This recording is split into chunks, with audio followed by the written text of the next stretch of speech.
स्वागत। देरी के लिए क्षमा प्रार्थी हैं। और जैसा कि आप सभी जानते हैं कि हमने, है ना, यहाँ पर आपके लिए शानदार तरीके से एनवायरनमेंट एंड इकोलॉजी, है ना, को स्टार्ट किया है। और कल हमारा जो है वह, कल तो नहीं, परसों हमारा जो है पहला क्लास हुआ था।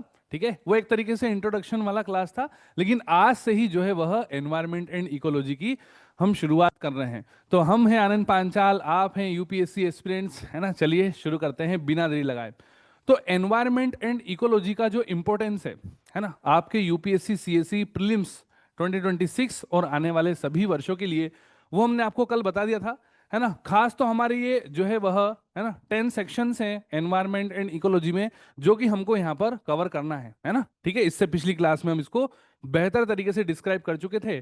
ठीक है, अगर हम यहाँ पर रोड मैप की बात करें सभी प्यारे बच्चे, तो जियोग्राफी और एनवायरनमेंट एंड इकोलॉजी ये दोनों ही हम आपको कराएंगे, है ना। तो इसमें, है ना, 1/3 वेटेज जो है अप्रोक्सीमेटली वो ये दोनों सब्जेक्ट लेकर के जाते हैं। बाकी जितने भी आपके सब्जेक्ट बचते हैं वो 2/3 हो जाते हैं, है ना। Economy, polity, history, science and tech, current affair. ठीक है, एनवायरनमेंट एंड इकोलॉजी में भी जो है करंट अफेयर वाला सेक्शन हम यहाँ पर कवर करेंगे। ठीक है, तो ये है हमारा रोड मैप और मल्टीपल रिवीजन इज सक्सेस की, ठीक है, निरंतर अभ्यास ही सफलता की कुंजी, हमारी पहली क्लास का मोटिवेशनल लाइन है ना, कि जो भी हम यहाँ पर पढ़ें वो आपको अभ्यास में रखना है ना। तो कैरिकुलम हम यहाँ पर देख लेते हैं। ठीक है, syllabus for environment and ecology, तो हम आज से ही शुरू कर रहे हैं पारिस्थितिकी एवं परितंत्र, है ना, इकोलॉजी और इको सिस्टम। इसके बाद हम यहाँ पर करेंगे परितंत्र के कार्य, स्थलीय पारिस्थितिकी तंत्र, जलीय पारिस्थितिकी तंत्र, जैव विविधता और यूएनसीबीडी, पर्यावरण प्रदूषण और अम्ल वर्षा। इससे पिछली क्लास में हमने यहाँ पर अम्ल वर्षा जो है वह एक तरीके से हमने कंप्लीट कर लिया है, बस उतना ही अपने को करना है। ओजोन लेयर जो है उसका यहाँ पर, है ना, डी के, जलवायु परिवर्तन और यूएनएफसीसी, न्यूनीकरण रणनीति, जलवायु परिवर्तन संगठन, पर्यावरण और स्वास्थ्य, पर्यावरण सम्मेलन, पर्यावरण संगठन, पर्यावरण अधिनियम, ये सबसे इंपॉर्टेंट हो जाता है जितनी भी आपकी पॉलिसीज हैं, जितने भी अमेंडमेंट है। और साथ में हमारा पिछले लगभग लगभग 1.5 साल का करंट अफेयर। ठीक है सभी प्यारे बच्चे, तो ये इतना जो है अपने को यहाँ पर, है ना, एनवायरनमेंट एंड इकोसिस्टम में ये सारे के सारे, एक तरीके से इसको आप चैप्टर समझ लीजिए कि ये हमको जो है इंपॉर्टेंट टॉपिक्स हैं जो कि एनवायरनमेंट एंड इकोलॉजी में करना है। ये अगर सारे हमने कर लिए तो ये हमारे लिए आपके, है ना, प्रीलिम्स को लेकर के अगर हम देखें तो वो सफिशिएंट रहेगा। इतना ही हमको एनवायरनमेंट एंड इकोलॉजी में करना है, ये हमारा सिलेबस है। ठीक है, तो शुरुआत करते हैं, एक तरीके से इसको चैप्टर्स बोल दें तो आज का अपना जो है चैप्टर 1 या टॉपिक 1 बोल दो, है ना, पारिस्थितिकी और परितंत्र, यहां से ही जो है अपन शुरुआत करेंगे। ठीक है, वैसे तो, है ना, जो पहला चैप्टर है, जो आप ये टर्म है इसके बारे में पहले भी जानते होंगे कि सर पारिस्थितिकी में अपने को क्या पढ़ना है, जीव जंतु, पेड़ पौधे, है ना, थोड़ा सा बॉटनी, थोड़ा सा, है ना, जूलॉजी। ठीक है, इसके बारे में हम पढ़ेंगे। तो यहाँ पर पारिस्थितिकी जीवित प्राणियों के आपसी संबंध, पारिस्थितिकी जीवित प्राणियों के आपसी संबंध और उनके पर्यावरण के साथ संबंध का वैज्ञानिक अध्ययन है। साइंटिफिक स्टडी करेंगे हम लोग, क्या करेंगे, साइंटिफिक स्टडी करेंगे। यानी कि हम स्टडी तो कर ही रहे हैं साइंटिफिकली, है ना, टेक्निकली, है ना, कंसेप्चुअल जो है हम यहाँ पर स्टडी करेंगे, है ना। देखिए अगर अपन विज्ञान की बात करें, है ना, तो सब कुछ जो है वह विज्ञान के अंतर्गत ही आता है ना। विज्ञान का जो क्षेत्र है वह बहुत ही ज्यादा व्यापक है, इसीलिए हमने इसको कैटेगराइज किया है, बहुत सारी हमने ब्रांचेस बनाई हैं, है ना। तो ज्ञान जो है वह बिखरा पड़ा है, लेकिन हम इस ज्ञान को क्रमबद्ध तरीके से, सूचीबद्ध तरीके से पढ़ने वाले हैं, है ना। तो क्रमबद्ध और सूचीबद्ध तरीके से, है ना, किसी भी चीज को अगर हम यहाँ पे तैयार करते हैं तो उसी को हम विज्ञान कहते हैं, है ना। ठीक है, तो यहाँ पर क्रमबद्ध और सूचीबद्ध तरीके से ज्ञान के अध्ययन को ही विज्ञान कहा जाता है। सारी की सारी ब्रांचें जो है वह विज्ञान के अंतर्गत ही आती हैं। तो हम ऐसा बोल सकते हैं कि इकोलॉजी भी वह विज्ञान के अंतर्गत ही आता है, और इसीलिए हम यहाँ पर बोल रहे हैं विज्ञान विज्ञान विज्ञान, मतलब वैज्ञानिक अध्ययन। तो हम किसी भी चीज का जब वैज्ञानिक अध्ययन करते हैं ना, तो क्रमबद्ध और सूचीबद्ध तरीके से करते हैं, है ना। इस शब्द का मतलब समझ गए आप कि सर अध्ययन तो चलो ठीक है स्टडी करना, लेकिन वैज्ञानिक अध्ययन का मतलब क्या होता है। तो वैज्ञानिक अध्ययन का मतलब होता है क्रमबद्ध और सूचीबद्ध तरीके से स्ट्रक्चरल पढ़ाई करना, एक एल्गोरिथम के साथ, है ना, फ्लो चार्ट बनाते हुए, उसको अपन वैज्ञानिक अध्ययन बोलते हैं। अच्छे से कैटेगराइज करना, एक एक प्रॉपर्टी को समझना, उसको अपन वैज्ञानिक अध्ययन बोलते हैं। शब्दों का बड़ा महत्व है अगर आप यूपीएससी की तैयारी कर रहे हैं। ठीक है, तो इकोलॉजी जो हमारी टर्म है ना, इकोलॉजी इज अ है ना, इज द साइंटिफिक स्टडी, है ना, of the relationship between living organism and their environment, है ना। तो एनवायरमेंट के साथ जो जीव आपसी संबंध यहाँ पर बनाए हुए हैं, है ना, उसका वैज्ञानिक अध्ययन ही वह क्या है ना, इकोलॉजी है। सभी प्यारे बच्चे, अपने को रटना नहीं है, चीजों को समझना है। अगर हम बेहतर तरीके से चीजों को समझते चलेंगे, है ना, तो हमारी जो टर्म्स है, टर्मिनोलॉजी, जो वोकेबलरी है, वो भी स्ट्रोंग होती चली जाएगी। और हमारे हर सेशन डेडिकेटेड होते हैं आपके मेंस के एग्जाम के लिए और आंसर राइटिंग के लिए। तो हमारी हर क्लास के बाद आपको जो भी हमने क्लास में पढ़ा है, आपको आंसर राइटिंग करना है। जो भी हमने टॉपिक पढ़ा है क्लास के तुरंत बाद उसको तुरंत दान महाकल्याण, है ना, आप साथ ही में उसको लिख दीजिएगा जितना भी दिमाग में है, ठीक है ना। तो आंसर राइटिंग आपको क्लास के साथ साथ में हम आपको सिखाते चलेंगे कि देखिए किस तरीके से डेफिनेशन लिखना है, क्या अपना जो है वह, है ना, तरीका होना चाहिए, ठीक है, क्या अपनी जो है वह बॉडी लैंग्वेज होना चाहिए, जो मेन बॉडी है, जो इंट्रोडक्शन है, जो कंक्लूजन हम यहाँ पे करेंगे आंसर राइटिंग करते समय, वो अपने को क्लास के दौरान सीखने को यहाँ से मिलेगा। तो पारिस्थितिकी, अब हम यहाँ पर इकोलॉजी को बेहतर तरीके से समझ चुके हैं कि प्राणियों का आपसी संबंध। अब प्राणियों में तो बहुत सारे प्राणी आ गए, बहुत सारी स्पेशीज आ गई, तो सभी डिफरेंट जितनी भी प्रकार की स्पेशीज है वो सब आपस में जो है वह, है ना, संबंधित है। सर कैसे संबंधित है, तो अपन यहाँ पे फूड चेन की बात कर लो, एक फॉर एग्जांपल के लिए फूड चेन की बात कर लो कि फूड चेन में जो है वह, है ना, जैसे कि छोटे छोटे इंसेक्ट होते हैं तो उनको पक्षी खा जाते हैं, है ना, पक्षियों को कोई दूसरे जो है प्राणी खा जाते हैं, ठीक है ना। जैसे अगर अपन बाज गिद्ध की बात कर लें, है ना, बाज गिद्ध को कोई दूसरा प्राणी खा जाता है। तो ये प्राणियों का आपसी संबंध होता है ना, ठीक है। आगे अपन कॉमेंसलिज्म पढ़ेंगे, पैरासिटिज्म पढ़ेंगे, ठीक है ना। तो ये प्राणियों का आपसी संबंध कितने तरीके से हो सकता है वो आगे अपन धीरे धीरे पढ़ते चलेंगे। और उनका पर्यावरण के साथ यानी कि एनवायरनमेंट के साथ जो रिलेशन है, ठीक है। इकोलॉजी शब्द ग्रीक भाषा से लिया गया है। जैसे कि अगर अपन क्वेश्चन बना ले साथ साथ में आंसर राइटिंग की जो आर्ट है वो भी सीखते चलें, तो इकोलॉजी क्या है ना, इसको विस्तार पूर्वक समझाइए, एक्सप्लेन कीजिए, डिस्क्राइब कीजिए, ये अपना क्वेश्चन है। तो अपन इसी तरीके से उसको एक्सप्लेन करेंगे। इकोलॉजी शब्द ग्रीक भाषा से लिए गए हैं। अच्छा, ये जो आपके बायोलॉजी शब्द है ना, अब इसमें बहुत सारी चीजें तो बायोलॉजी की ही पढ़ने वाले हैं, है ना। बायोलॉजी, बहुत सारा टर्म तो बायोलॉजी से ही लिया गया। एक तरीके से अपन बायोलॉजी का बहुत सारा पार्ट कवर करेंगे अगर अपन एनवायरमेंट एंड इकोलॉजी पढ़ेंगे तो जो बायोलॉजी वर्ड है ना वो भी ग्रीक भाषा से ही लिया गया है ना। बायोलॉजी लाइफ की स्टडी होती है, बायो मतलब लाइफ, लॉजी मतलब स्टडी। अच्छा, इसको अपन कैटेगराइज कर देते हैं, जूलॉजी, जूलॉजी और बॉटनी, जूलॉजी और बॉटनी। जूलॉजी में एनिमल्स की स्टडी होती है और बॉटनी में प्लांट की स्टडी होती है। बायोलॉजी, जूलॉजी, बॉटनी, इकोलॉजी, ये सारे के सारे वर्ड ग्रीक भाषा से लिए गए हैं। अब जरा ध्यान से सुनना सभी प्यारे बच्चे, हम जब भी कोई टॉपिक पढ़ें हम आपको बहुत शानदार तरीके सिखाने वाले हैं, है ना, जिससे आप टॉपिक को मजबूत कर सकते हैं रियल टाइम में। एक ही बार में टॉपिक मजबूत हो जाएगा, एक ही बार में कंसेप्ट्स, टर्म्स याद भी हो जाएंगे और उससे रिलेटेड फैक्ट्स भी याद हो जाएंगे। जब भी हम कोई टॉपिक पढ़े ना तो आप उसको रिलेट करना सीखो। आप सिर्फ टॉपिक पे तो फोकस करना ही है, लेकिन उसको अगर हम रिलेट करेंगे ना, किसी दूसरी चीजों से लिंक करेंगे, तो है ना, जब हम इंटरलिंक करते हैं ठीक है, तो वो टॉपिक हमारा बहुत मजबूत हो जाता है। ये बात छोटी जरूर लगेगी आपको, लेकिन इसका इंपैक्ट बहुत बड़ा है, ठीक है। यानी कि हम बात कर रहे हैं इकोलॉजी की।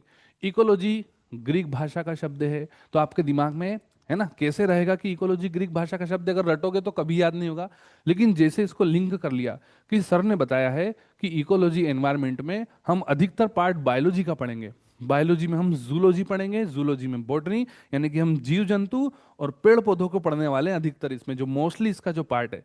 तो ये शब्द भी ग्रीक भाषा से लिए गए हैं। तो आपको हमेशा के लिए याद हो जाएगा कि सर ने बताया कि आप कंसेप्ट्स को इंटरलिंक करें जिससे याद रखने में आसानी हो, है ना। याद रहेगा तो सुंदर सुंदर अक्षरों से लिख भी पाएंगे हम, है ना।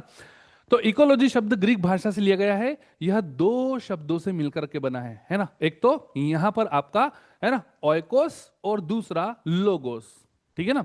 अगर हम यहां पे बात करें सभी प्यारे बच्चे, अगर ये ओइकोस की बात करें तो यह, है ना, इसका मतलब हो जाएगा घर या फिर निवास स्थान, ठीक है ना। और लोगोस, लोगोस का मतलब होता है लॉजी, लॉजी मतलब होता है स्टडी करना, अध्ययन करना, है ना। इसका एक मतलब और होता है विज्ञान, ठीक है, जैसे कि यहां पर बायोलॉजी है ना, लॉजी को अपन क्या बोल देते हैं, विज्ञान बोल देते हैं, और बायो में लिविंग्स की स्टडी होती है तो अपन उसको जीव बोल देते हैं, तो जीव विज्ञान। लॉजी का मतलब स्टडी करना भी होता है और लॉजी का मतलब विज्ञान भी होता है। अब आप बोलोगे सर विज्ञान का मतलब तो साइंस होता है, तो देखिए अपन एंटोनिम सिनोनिम भी तो पढ़ते हैं, एक ही शब्द के कई सारे अर्थ निकलते हैं, है ना। तो लॉजी का मतलब साइंस भी होता है, लॉजी का मतलब स्टडी भी होता है, ठीक है।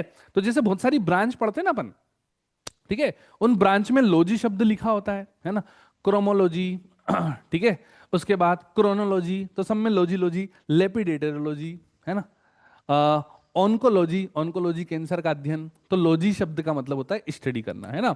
और ओकियोस मतलब घर, निवास स्थान, है ना। तो इकोलॉजी मतलब इसका अर्थ है घर या निवास स्थान, ठीक है, इसलिए पारिस्थितिकी शब्द का शाब्दिक अर्थ है घर का अध्ययन करना या आवास का अध्ययन करना, ठीक है ना। तो इकोलॉजी में एक तरीके से घर, आवास, स्थान का अध्ययन कर रहे हैं। अब इस घर, आवास, निवास स्थान में क्या क्या है, उन सभी का अध्ययन करना पड़ेगा, वो भी साइंटिफिक तरीके से, वैज्ञानिक अध्ययन करेंगे। और वैज्ञानिक अध्ययन करना मतलब है ना क्रमबद्ध सूचीबद्ध तरीके से स्ट्रक्चरल कैटेगराइज करते हुए। पर्यावरण और उसके संघटक, है ना, पर्यावरण की परिभाषा क्या है, एनवायरमेंट की परिभाषा क्या है। अब देखिए एनवायरमेंट एंड इकोलॉजी पढ़ रहे हैं, इकोलॉजी बहुत अच्छे से समझ गए, इकोलॉजी दो शब्दों का है ना वह संगम है। लेकिन अब हम आ जाते हैं एनवायरमेंट पे कि भैया एनवायरमेंट क्या है। पर्यावरण उन सभी, है ना, बायोटिक और अबायोटिक, जैविक अजैविक घटकों, प्रभावों और घटनाओं का कुल योग है, the sum, the addition of, है ना, बायोटिक एंड अबायोटिक, ठीक है, इफेक्ट्स और इवेंट्स उन सभी का एडिशन है जो किसी जीव को चारों ओर से, है ना, घेरे रहे और उसे प्रभावित करते हैं। सरल शब्दों में अगर कहें, कोई भी चीज जो किसी जीव को घेरती है और उसके जीवन पर प्रभाव डालती है, वही पर्यावरण है। अब जैसे मान लीजिए कि हम यहाँ पे स्टूडियो में खड़े हुए हैं, हम यहाँ पे स्टूडियो में खड़े हैं, हमको घेरे हुए कौन, तो यहाँ पे लाइटिंग घेरे हुए, एसी लग रहा है, पंखा भी है ना, ठीक है, सामने जो है हमने डोर लगा रखा है ना, विंडो भी है, पैक कर रखा है एकदम, ठीक है, ताकि अच्छा बढ़िया यहाँ पर इको साउंडिंग ज्यादा ना हो और बढ़िया तरीके से एकोस्टिक आपको ध्वनि वगैरह है। तो हमने अपने आसपास जो है वह एक ऐसा इकोसिस्टम बनाया हुआ है कि यहाँ पर हम अच्छे से, है ना, आपको स्टडी करा पाए, है ना, कोई डिस्टरबेंस ना हो हमें, ठीक है ना। तो हम एक बार रियल टाइम अपने आप को ही रख के देख लेते हैं ताकि आपको चीजें अच्छे से समझ में आ जाए, आप लिख पाए, है ना। कोई भी चीज जो किसी जीव को घेरती है, तो हम एक जीव हैं, जीवधारी हैं, ऑर्गेनिज्म है, और हमें घेरे हुए हैं ये ईंट से बनी दीवारें, है ना, ठीक है। तो ये जो यहाँ का हमने इकोसिस्टम तैयार किया है, सामने कैमरा लगा दिया, माइक लगा दिया, है ना, स्टॉक जो इसके यहाँ पर पिन है, जितने भी इलेक्ट्रिक उपकरण है वो सब जोड़ दिए, तो ये हमने अपना एक इकोसिस्टम तैयार कर लिया, है ना, ठीक है। और जीवन पर प्रभाव डालती है, तो देखो ये हमने जो इकोसिस्टम तैयार किया, ये हमारे जीवन पर प्रभाव डाल रहा है ना, कैसे, कि हम आपको बेहतर तरीके से स्टडी करा पा रहे हैं, हम आपको आपके लक्ष्य तक पहुंचा पा रहे हैं, इससे हमारी भी थोड़ी बहुत, है ना, दैनिक जीवनचर्या में जितने भी हमारे, है ना, कार्यकलाप है वो भी अच्छे से चलते रहेंगे, तो ये प्रभाव डल रहा है। पर्यावरण उन सभी जैविक और अजैविक घटकों, प्रभावों और घटनाओं का योग है जो किसी जीव को चारों ओर से घेरे रहते हैं और उसे प्रभावित करते हैं, ठीक है। तो पर्यावरण की परिभाषा, अच्छा अभी तक पर्यावरण का मतलब आप यही समझ रहे होंगे कि हाँ हवा, पानी, हवाएं चल रही, बिजली चमक रही है, मौसम में आए बदलाव, क्लाइमेट, है ना, ये सब पर्यावरण होता है। लेकिन जब भी हम यूपीएससी की तैयारी करने निकलते हैं ना, तो बचपन से जो भी हम यहाँ पर 12th तक जो हमने बेस बनाया हुआ है ना, वो धुंधली धुंधली यादें तो रहती हैं, लेकिन जैसे हम यूपीएससी की तैयारी करते हैं तो हम साइंटिफिक तरीके से चीज़ों को बढ़िया तरीके से जो है रिकॉग्नाइज करते हैं और उनकी एक्चुअल डेफिनेशन अपने को पता चलती है। तो एनवायरमेंट की डेफिनेशन अब आप बहुत अच्छे से समझ चुके हैं, है ना। अब यहाँ पे मेन कंपोनेंट कौन कौन से हैं, मेन कंपोनेंट क्या क्या है। अभी तक पर्यावरण, जैसे अपने दिमाग में शब्द आता है एनवायरमेंट, मतलब पेड़ पौधे, हवा, पानी, यही आता है ना दिमाग में। लेकिन अब यहाँ पे इसके जितने भी एनवायरमेंट के जितने भी कंपोनेंट है वो पढ़ेंगे। वैसे मेन तो दो ही है ना, यहाँ पर मेन तो दो ही है, एक तो हो गया बायोटिक, एक हो गया अबायोटिक। आगे इसको और भी ज्यादा अपन यहाँ पर ब्रीफ में एक्सप्लेन करेंगे। तो बायोटिक, इसमें सभी, देखो नाम से ही लग रहा है बायोटिक मतलब बायो, बायो मतलब लिविंग्स, है ना, लाइफ, बायोटिक में सारे के सारे लिविंग आ जाएंगे, है ना। और अबायोटिक में नॉन लिविंग आ जाएंगे, ऐसे कैटेगराइज कर सकते हैं। तो इसमें सभी जीवित जीव इंक्लूड हैं। जीवित जीव में कौन कौन? तो सारे पेड़ पौधे हो गए, जीव जंतु हो गए, माइक्रो ऑर्गेनिज्म भी हो गए, सूक्ष्म जीव, एक कोशी जीव जैसे बैक्टीरिया, है ना, उसके बाद साइनोबैक्टीरिया, माइकोप्लाज्मा, ठीक है। अगर हम यहाँ पे प्रोटोजोअन्स की बात करें तो अमीबा, पैरामीशियम, यूग्लिना। सिंगल कोशिका भी एक जीव होती है, एक ऑर्गेनिज्म होता है, लिविंग ऑर्गेनिज्म होता है, तो उनको अपन सूक्ष्म जीवों में देख लेते हैं। तो सारे के सारे प्लांट्स, सारे के सारे एनिमल्स, अब हम मनुष्य भी तो एनिमल किंगडम में ही आते हैं, ह्यूमंस भी एनिमल किंगडम में आता है। और सारे के सारे डीकंपोजर, डीकंपोजर जैसे कि फंगस, जैसे कि कवक, जैसे कि बैक्टीरिया। सर ये अपघटक क्या होता है, डीकंपोजर क्या होता है? तो देखिए सभी प्यारे बच्चे, आगे हम फूड चेन भी पढ़ेंगे, है ना। फूड चेन में सबसे ज्यादा संख्या अगर किसी की है तो वो अपघटकों की ही है, वह, है ना, यहां पर बैक्टीरिया, कवक। अब जैसे कि हमने कल भी हमने जो है, मतलब इससे पिछली क्लास में जो है, हमने जब अपघटक की बात की थी तो हमने आपको एक एग्जांपल दिया था कि जब भी हम कहीं पे यात्रा कर रहे होते हैं तो ट्रेन में से जब देखते हैं तो जानवरों की जो बॉडी है, डेड बॉडी अपने को देखने को मिलती है, और वो डीकम्पोज हो रही होती है, सड़ जाती है, उसमें से बदबू भी आती है बहुत ज्यादा, वो सल्फर की वजह से आती है ना। सल्फर जो है वायुमंडल में जाएगा, उसकी ऑक्साइड पानी से रिएक्ट करेगी, सल्फर डाइऑक्साइड बनेगा, तो ये एसिड रेन में अपन ने पढ़ा था बहुत अच्छे से, है ना। तो यहाँ पर ये अपघटक होते हैं और इनकी संख्या सबसे ज्यादा है फूड चेन में। सर फूड चेन क्या होती है? जैसे कि यहाँ पर, है ना, हम पेड़ पौधे खाते हैं, शाकाहारी जो है पेड़ पौधे खाते हैं, है ना। शाकाहारियों को मांसाहारी खा जाते हैं, मांसाहारी को उच्च श्रेणी के मांसाहारी खा जाते हैं, है ना। फिर जब वे मांसाहारी मर जाते हैं तो उनको कौन खा जाते हैं? है ना, कवक और बैक्टीरिया। ये फूड चेन होती है ना।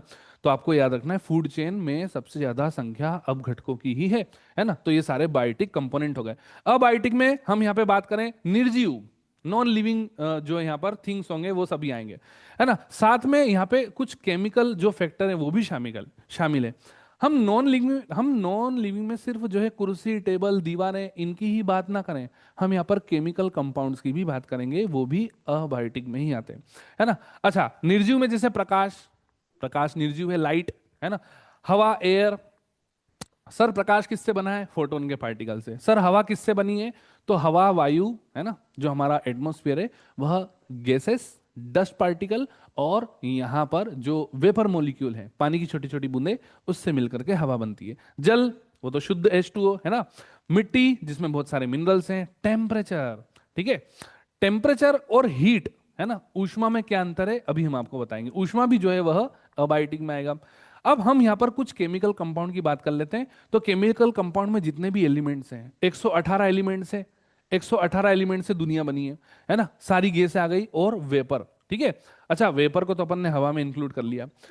तो आपसे है ना क्वेश्चन बनेगा कि इसमें से कौन सा अबायोटिक है, कौन सा बायोटिक हो सकता है ना। कुछ ऑप्शन दे दे और आपसे पूछे एक, है ना, इनमें से एक और दो, है ना, या फिर ये सभी, इस प्रकार से क्वेश्चन बन सकता है। तो बायोटिक और अबायोटिक कंपोनेंट की पहचान, रिकॉग्निशन हमें होना चाहिए, ठीक है।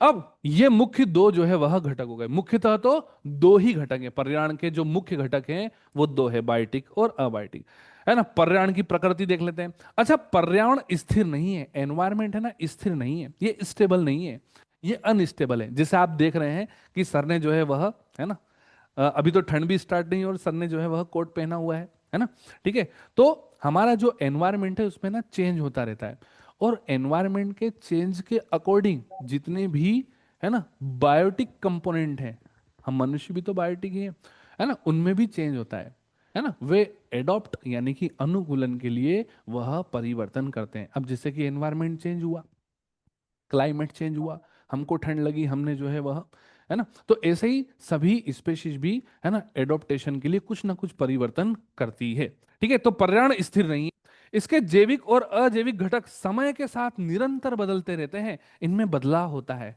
ना। जैविक और अजैविक सभी प्रकार के घटकों में बदलाव होता है।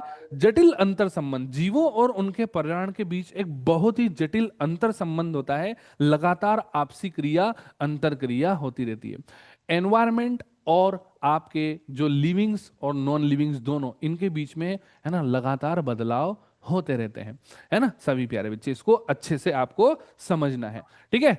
अब आईटी की अगर अपन यहां पे बात कर रहे हैं तो अब आईटी में एनर्जी, रेडिएशन, ये सब देखिए, अगर क्वेश्चन बन जाएगा और आपसे कैटेगराइज करने को कहेगा तो आपको पहचान होना चाहिए ना, कौन सा अबायोटिक है कौन सा अबायोटिक। रेडिएशन, ठीक है, रेडिएशन तो समझते हैं ना, विकिरण, ठीक है। जैसे कि अगर हम यहाँ पे बात करें ऊष्मा, है ना, पृथ्वी पर ऊष्मा जो है वह विकिरण के माध्यम से ही तो आ रही है। अगर आपसे कोई भी पूछे कि पृथ्वी पर जो ऊष्मा आ रही है उसका मीडियम क्या है, रेडिएशन, है ना। रेडिएशन में अपन ने लाइट की बात कर ली, ultraviolet radiation, visible radiation, infrared radiation, सूर्य से आने वाली जो वेव्स है ना। नॉन ग्रीन प्लांट भी है, ठीक है ना सभी प्यारे, नॉन ग्रीन प्लांट्स, है ना। Sorry sorry sorry, non green plant इसमें कहाँ रख दिया भाई साहब, इसमें कहाँ रख दिया। नॉन ग्रीन प्लांट जो है वह अबायोटिक में नहीं आएगा, नॉन ग्रीन प्लांट इसमें आएगा है ना, non green plant, non green plant जो है वह बायोटिक में आएगा, है ना। देखो ग्रीन प्लांट मतलब हरे पौधे, ऐसे भी तो पौधे होते हैं जो हरे नहीं होते, रंग बिरंगे होते हैं, उनमें पिगमेंट होते हैं दूसरे कलर के, जैसे कि जेंथोफिल पिगमेंट होता है, उसकी वजह से, है ना, पीले पड़ जाते हैं, पौधों की पत्तियां पीली पड़ जाती हैं, है ना, पंखुड़ियां पीली पड़ जाती हैं, तो वो जेंथोफिल पिगमेंट, पिगमेंट पढ़ेंगे हम आपको बताएंगे, ऑर्गेनिक कंपाउंड होते हैं, है ना, तो नॉन ग्रीन प्लांट, है ना, ठीक है। टेम्परेचर एंड हीट, अगर हम हीट की बात करें तो हीट सभी दिशाओं में, है ना, समान मात्रा में, है ना, सेम मैग्नीट्यूड में जो है वह ना डिस्ट्रीब्यूट होती है, डिफ्यूज होती है, ऐसा भी बोल सकते हैं। अगर हम हीट को एक डायरेक्शन दे दें, अगर हम ऊष्मा को एक दिशा दे दें तो उसको टेम्परेचर कहा जाता है। अगर हीट को डायरेक्शन दे दोगे तो उसको टेम्परेचर बोलेंगे। तो हीट और टेम्परेचर में डिफरेंस समझ में आ गया। अब जैसे मान लीजिए कि अपन ने लकड़ियां जला दी, तो उसमें से अभी ठंड के दिनों में लकड़ियों से आप हाथ सेकेंगे तो उसमें से हीट निकलेगी बहुत सारी। लेकिन क्या हो अगर उस सारी की सारी ऊष्मा को समेट करके एक पाइप लगा के डायरेक्शन दे दें, तो टेम्परेचर हो जाएगा, है ना।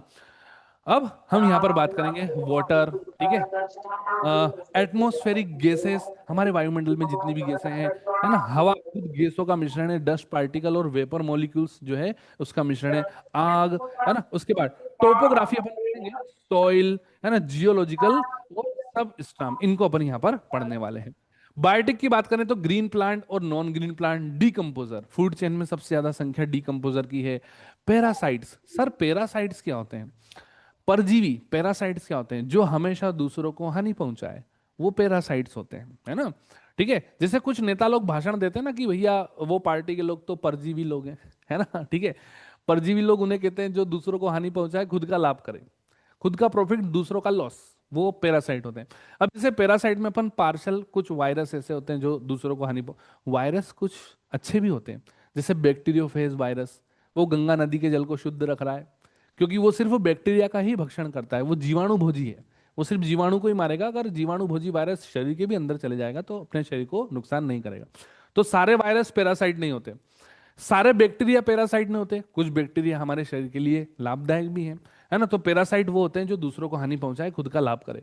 सिम्बायोटिक्स, जैसे कि हम यहाँ पर बात करें, एल्गी और फंगस साथ में रहते हैं, कवक और शैवाल साथ में रहते हैं, उसको अपन, है ना, सहजीविता, सिम्बायोटिक रिलेशन कहते हैं। सारे के सारे एनिमल्स, सारे के सारे एनिमल्स, सारे के सारे प्लांट्स, ठीक है ना, और पैरासाइट, सिम्बायोटिक्स। देखिए सर, जब आपने बायोटिक में हमको सारे के सारे जीव जंतु और सारे के सारे पेड़ पौधे बता दिए हैं, जब आपने बता दिया है कि सारे के सारे लिविंग क्रिएचर वो बायोटिक में आएंगे, तो फिर आप इन शब्दों का यूज क्यों कर रहे हैं, पैरासाइट, सिम्बायोटिक्स? क्योंकि आपको ऑप्शन में प्लांट और एनिमल नहीं आएगा, ऑप्शन में ये शब्द मिलेंगे आपको, सिम्बायोटिक्स, पैरासाइट्स, डिकम्पोजर। तो बच्चा वहां पे कंफ्यूज हो जाता है कि यार ये तो बायोटिक में मैंने कभी पढ़ा नहीं कि बायोटिक में ये भी चीजें आती है ना। तो अपन बहुत अच्छे से स्टडी करेंगे, आपको चीजें यहीं पर सारी की सारी याद होने वाली है ना। लेवल और, है ना, level of organisation, organisation of, सभी प्यारे बच्चे, इन इकोलॉजी। अब देखिए इकोलॉजी की अगर अपनी यहाँ पे बात करें तो कुछ लेवल्स हैं, हमको टर्म्स समझना है, आगे अपन इसको डिस्क्राइब करेंगे, इंडिविजुअल्स। भाई यहीं पे समझ लो ताकि आगे जो है याद करने में दिक्कत ना हो। इंडिविजुअल्स यानी कि यहां पर हम खुद इंडिविजुअल, हम अकेले हैं, इस चैनल पर हम अकेले हैं जो आपको एनवायरमेंट एंड इकोलॉजी पढ़ाएंगे। तो ये एक तरीके से, है ना, हमको दिखा रहा है कि हम इंडिविजुअल हैं, ठीक है। अगर हमारे जैसे और हो जाए, है ना, तो उसको अपन यहां पर क्या बोल देते हैं, जैसे कि अभी धरती पर मानव का राज है, अभी आधुनिक युग चल रहा है, मॉडर्न जो है आपका एरा चल रहा है, उसमें मानवों का राज है। तो आपको अभी हमारी पृथ्वी पर मानव ज्यादा मिलेंगे, है ना, जिधर देखोगे मानव ही मानव मिलेगा, है ना। तो यहां पर हम बोल देते हैं ना, पॉपुलेशन बढ़ रही है, जनसंख्या बढ़ती है, सेंसस पढ़ते हैं आप लोग, है ना। तो एक ही प्रकार के जीव, है ना। जब मिलते हैं तो उसको अपन यहाँ पर जनसंख्या बोल देते हैं, पॉपुलेशन बोल देते हैं, है ना। एक ही प्रकार के इंडिविजुअल्स की संख्या को पॉपुलेशन बोल दिया। अब हम यहाँ पे कम्युनिटी शब्द देख रहे हैं, समुदाय शब्द देख रहे हैं। समुदाय में क्या होगा कि सेम टाइप का स्पेशीज नहीं मिलेगा। यहाँ पे आपको शेर भी मिलेगा, यहाँ पे आपको खरगोश भी मिलेगा, यहाँ पे आपको घोड़ा भी मिलेगा। तो डिफरेंट स्पेशीज, है ना, आपको जब मिलती हैं तो उसको कम्युनिटी बोल देते हैं, समुदाय, जीवों का समुदाय जिसमें विभिन्न प्रकार के जीव मिलेंगे। इकोसिस्टम की अगर अपन यहाँ पे बात करें तो इकोसिस्टम तो बहुत अच्छे समझ में आ गया आपको कि, है ना, जीव आपस में, है ना, संबंध रखते हैं और जीवों का, बहुत सारे जीवों का, है ना, यहाँ पर पर्यावरण के साथ, एनवायरमेंट के साथ क्या रिलेशन है, उन सभी को मिला जिलाकर इकोसिस्टम अपन यहाँ पे बोल देते हैं, है ना। अब अगर हम यहाँ पे बात करें तो ये इकोसिस्टम आपको जहां पे देखने को मिलते हैं उसको जैव क्षेत्र बोलते हैं। इकोसिस्टम आपको जहां पर मिलेगा उसको जैव क्षेत्र बोलेंगे।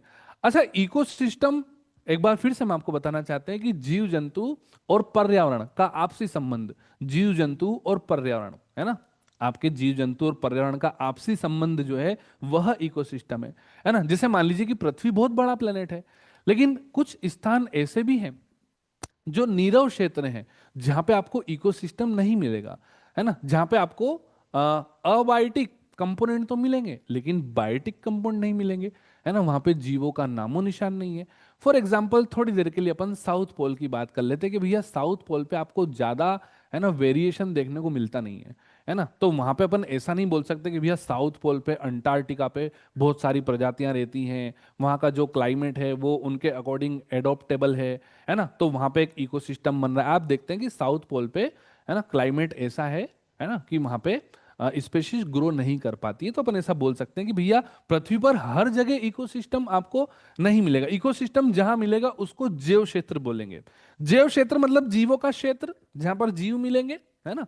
तो जहां जहां इकोसिस्टम है वहां उस क्षेत्र को बायोम टर्म करते हैं। बायोम, बायोम मतलब जैव क्षेत्र, जीव का क्षेत्र, है ना सभी प्यारे बच्चे। और जहां बायोम मिले, है ना, उसको अपन क्या बोलते हैं, बायोस्फीयर।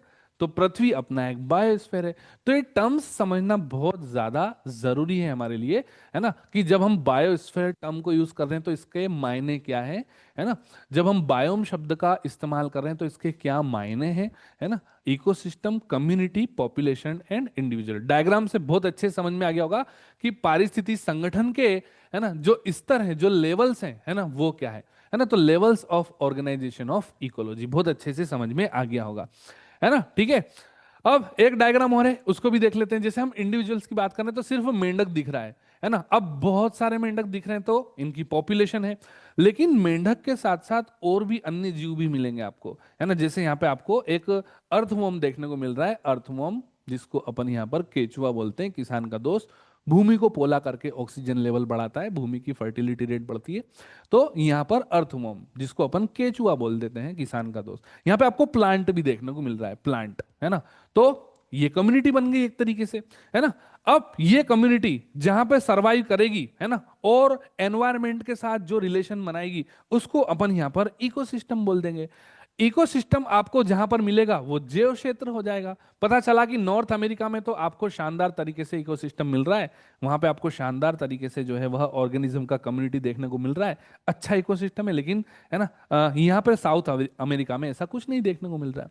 तो ये जैव क्षेत्र हो जाएगा, ये नहीं होगा, है ना। यहाँ पे बायोम मिलेगा, यहाँ पे बायोम नहीं मिलेगा। ठीक है, ऐसा आपने को समझना है। ठीक, अब हम इंडिविजुअल्स की बात कर लेते हैं, इसको जल्दी से निपटाते हैं। जीव एक व्यक्तिगत जैविक इकाई है ना। जीव एक व्यक्तिगत जैविक इकाई है जो स्वतंत्र रूप से कार्य करने या कार्य करने की क्षमता रखता है। जैसे कि प्लांट, है ना, स्वतंत्र रूप से, एनिमल स्वतंत्र रूप से, है ना, बैक्टीरिया, बैक्टीरियम, फंगस, कवक, ये स्वतंत्र रूप से कार्य कर सकते हैं, है ना। उसके बाद हमने यहां पर पॉपुलेशन देखा। पॉपुलेशन जनसंख्या विशिष्ट समय में किसी परिभाषित क्षेत्र में रहने वाला एक ही प्रजातियों का समूह। एक ही प्रजातियों के समूह को पॉपुलेशन बोल दिया अपन ने, जनसंख्या बोल दिया। जनसंख्या समृद्धि दर को दो अलग अलग समय में किसी आबादी में व्यक्तिगत संख्या के बीच, है ना, प्रतिशतता के साथ भिन्नता देखी जा सकती है। जनसंख्या समृद्धि दर सकारात्मक और नकारात्मक दोनों ही हो सकती है। जैसे अपन बोलते हैं ना कि ऑर्कियोप्टेरिक्स डायनासोर अब लुप्त हो चुके हैं, यानी कि उनका जनसंख्या खत्म ही हो चुका है। एक डोडो नाम का पक्षी है वो भी लुप्त हो चुका है ना। हमारी जो समुद्री गाय है डुगोंग, डुगोंग कहां मिलेगा, तो ये अपने जो भारत और श्रीलंका के बीच वाला जो इलाका है, वहां पे डुगोंग गाय मिलेगी, समुद्री गाय। इस पे भी क्वेश्चन पूछा है यूपीएससी ने। देखिए, लुप्त होती प्रजातियां, उनका संरक्षण, उनको कैसे प्रिजर्व किया जाए, उनको लेकर के यूपीएससी को बड़ी चिंता रहती है। तो यूपीएससी क्वेश्चन यहाँ से बनाता है, मेंस में भी और प्रीलिम्स में भी, ठीक है। तो यहाँ पर अगर अपन जनसंख्या की बात करें, है ना, तो यह सकारात्मक और नकारात्मक दोनों ही तरीके की हो सकती है। जनसंख्या का बढ़ना उसके जन्म और प्रवासन पर निर्भर करता है। अभी देखिए, हमारा प्रवासन, प्रवासन मतलब, है ना, रहन सहन, तौर तरीके, एडोप्टेशन भी आता है इसमें, कि हमारे सरवाइव करने का, है ना, जो तरीका है वो इस तरीके से है कि भैया हम अपनी पॉपुलेशन को बढ़ाते जा रहे हैं, ठीक है, हम रिप्रोडक्शन करते जा रहे हैं, रिप्रोडक्शन, प्रजनन करते जा रहे हैं, अपने ही जैसे जो है वह जीवों को जन्म देना, अपने ही जैसे जीवों को जन्म देना प्रजनन कहलाता है, रिप्रोडक्शन कहलाता है ना। ठीक है, तो यह प्रवासन पर निर्भर करता है। अगर आपका प्रवासन, अगर आपका आसपास का इकोसिस्टम, अगर अपने आसपास का माहौल अच्छा है ना, तो भैया शानदार तरीके से आप जो है अपनी पॉपुलेशन को बढ़ा पाएंगे, ठीक है ना। अगर प्रवासन ही अच्छा नहीं है, ठीक है ना, तो जनसंख्या वृद्धि पर जो है वह किसी भी जीव की जनसंख्या, है ना, पर उस पे हम यहाँ पर परिवर्तन देखते हैं। परंतु इनकी समृद्धि दर जैविक और अजैविक घटकों पर अधिक निर्भर करती है ना। अब देखिए, प्रवासन, रहन सहन, है ना, उसके बाद जैविक और अजैविक घटक, है ना। अब जैसे हमको पर्याप्त मात्रा, अगर हम अपने आप को ही रख के देखें, तो हमें पर्याप्त मात्रा में अजैविक घटक मिल जाते हैं। अजैविक घटक जैसे कि मिनरल्स, है ना, जैसे कि न्यूट्रिएंट्स, जैसे कि प्रोटीन, है ना, जैसे कि स्टार्च, कार्बोहाइड्रेट, ग्लूकोज, तो ये हमारे अबायोटिक कंपोनेंट हो गए। यानी कि कहने का मतलब है शुद्ध हिंदी भाषा में कि अपने को पर्याप्त मात्रा में भोजन मिल जाता है ना। मानव एक ऐसी प्रजाति है कि वह भोजन का जुगाड़ कर लेती है ना, ठीक है।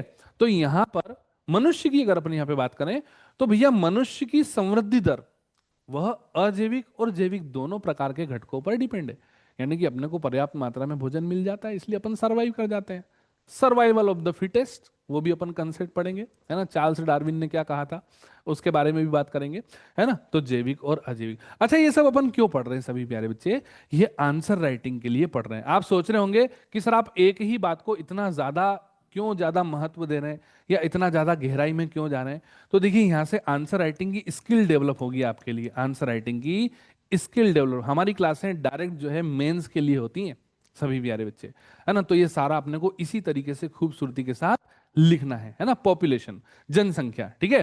तो एक ही प्रजातियों का समूह, है ना, और यह सकारात्मक और नकारात्मक दोनों हो सकती है। यहां पर जनसंख्या का बढ़ना और घटना, ठीक है, प्रवासन, है ना, जैविक और अजैविक दोनों घटकों पर निर्भर करता है। इसी खूबसूरती के साथ अपने को इसको लिखना है। अब हम कम्युनिटी की बात कर लेते हैं। ज्यादातर उदाहरणों में समुदाय को प्रमुख पौधे के रूप में या प्रजातियों के नाम पर रखा गया है ना, ठीक है।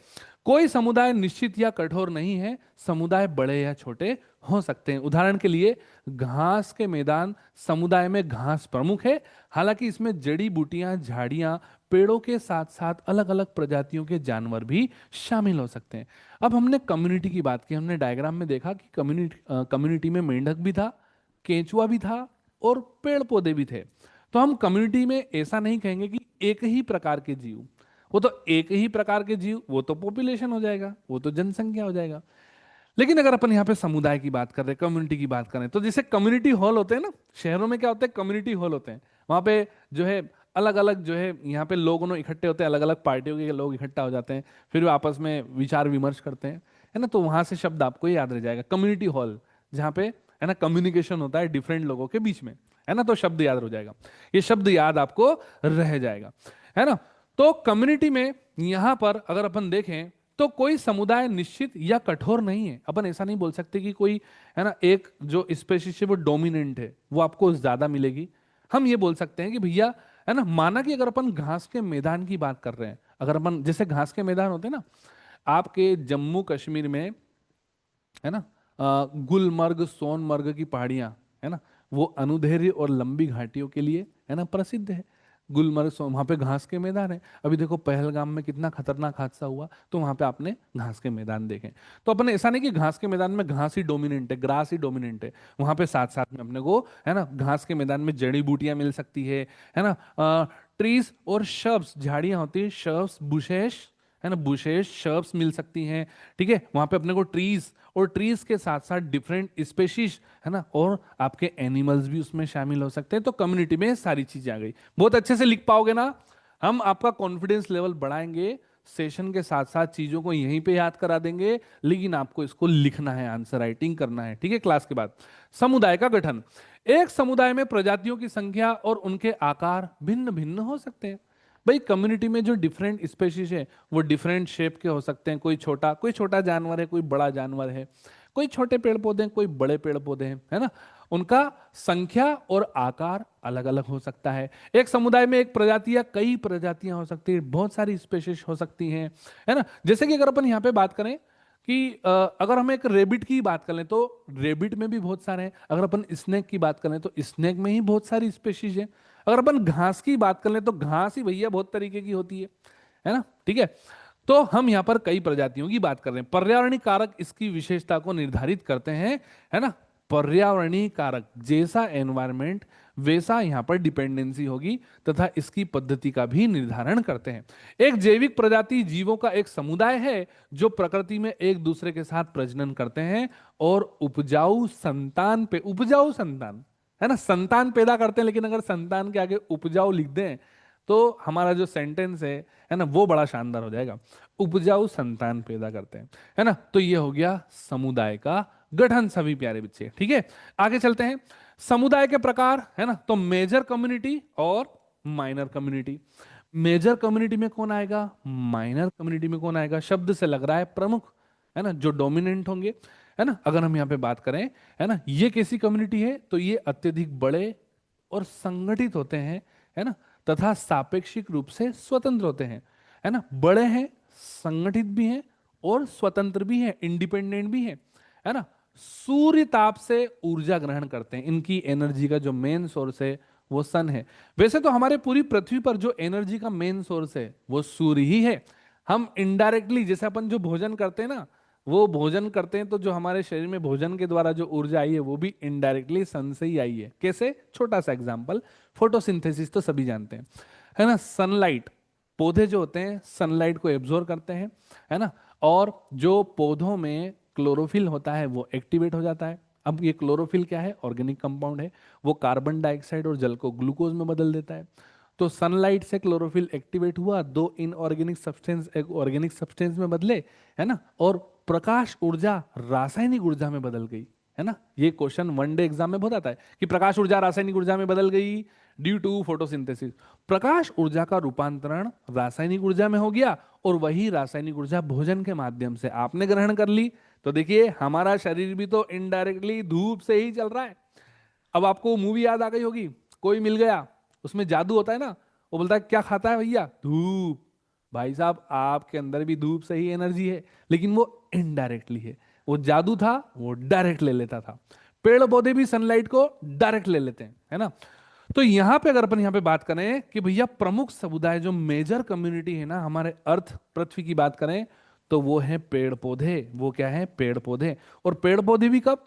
है ना, जब वो खिलते फूलते रहेंगे, है ना, तो उनको चाहिए अच्छा क्लाइमेट, है ना, सही समय पर पानी, सही समय पे पोषक तत्व। तो अपन शब्द लगा देते हैं सदाबहार वन, कि जहां पे भैया अच्छे से वर्षा हो रही है।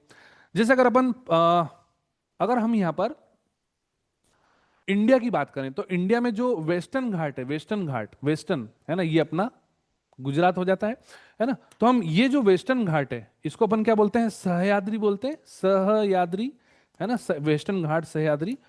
तो यहां पे आपको सदाबहार वन मिलते हैं। क्यों? क्योंकि भैया पश्चिम से आ रहा मानसून यहां पे बरस जाता है। यहाँ पे पहाड़ है आपके, तो यहीं पे बरस जाता है। अब यहाँ पे पानी अच्छा खासा बरस जाता है, तो भैया यहाँ पे शानदार तरीके से आपको बायोडायवर्सिटी देखने को मिलती है और सदाबहार वन देखने को मिलते हैं, है ना। तो ये मेजर कम्युनिटी, सदाबहार वन क्या है? मेजर कम्युनिटी है जो डायरेक्ट एनर्जी एब्जॉर्ब करती है सूर्य से, है ना। तो हम यहाँ पे सीधे आंसर राइटिंग की बात कर रहे हैं कि अपने को यहाँ पर लिखना है भैया टाइप ऑफ कम्युनिटी। अपन ने कम्युनिटी पढ़ा, जीवों का समुदाय जिसमें अलग अलग स्पेशीज होंगी, है ना, ठीक है। और उसमें मेजर कम्युनिटी कौन सी होगी, वन हमारे, है ना, ठीक है, वन, सदाबहार वन।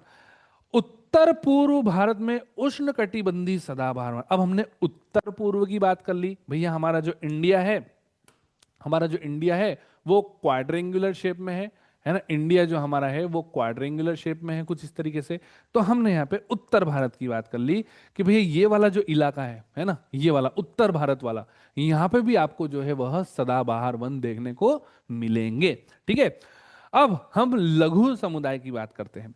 यह अपने आसपास के समुदायों पर अधिक निर्भर रहता है तथा यह उन्हीं से ऊर्जा और खनिज पदार्थों को ग्रहण करता है, जैसे कि कवक। अब जैसे माइनर कम्युनिटी, अच्छा माइनर कम्युनिटी किस पे डिपेंड है, माइनर कम्युनिटी मेजर कम्युनिटी पे ही डिपेंड है। हमने एक शब्द यूज किया अभी, बायोडायवर्सिटी।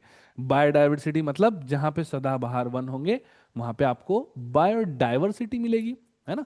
बायोडायवर्सिटी मतलब अलग अलग बहुत प्रकार के आपको जीव जंतु मिलेंगे, उसमें सूक्ष्म जीव भी शामिल हैं, है ना। तो जैसे कि अगर अपन माइनर कम्युनिटी की बात कर रहे हैं तो उसमें फंगस आ जाते हैं, फंजाई, है ना।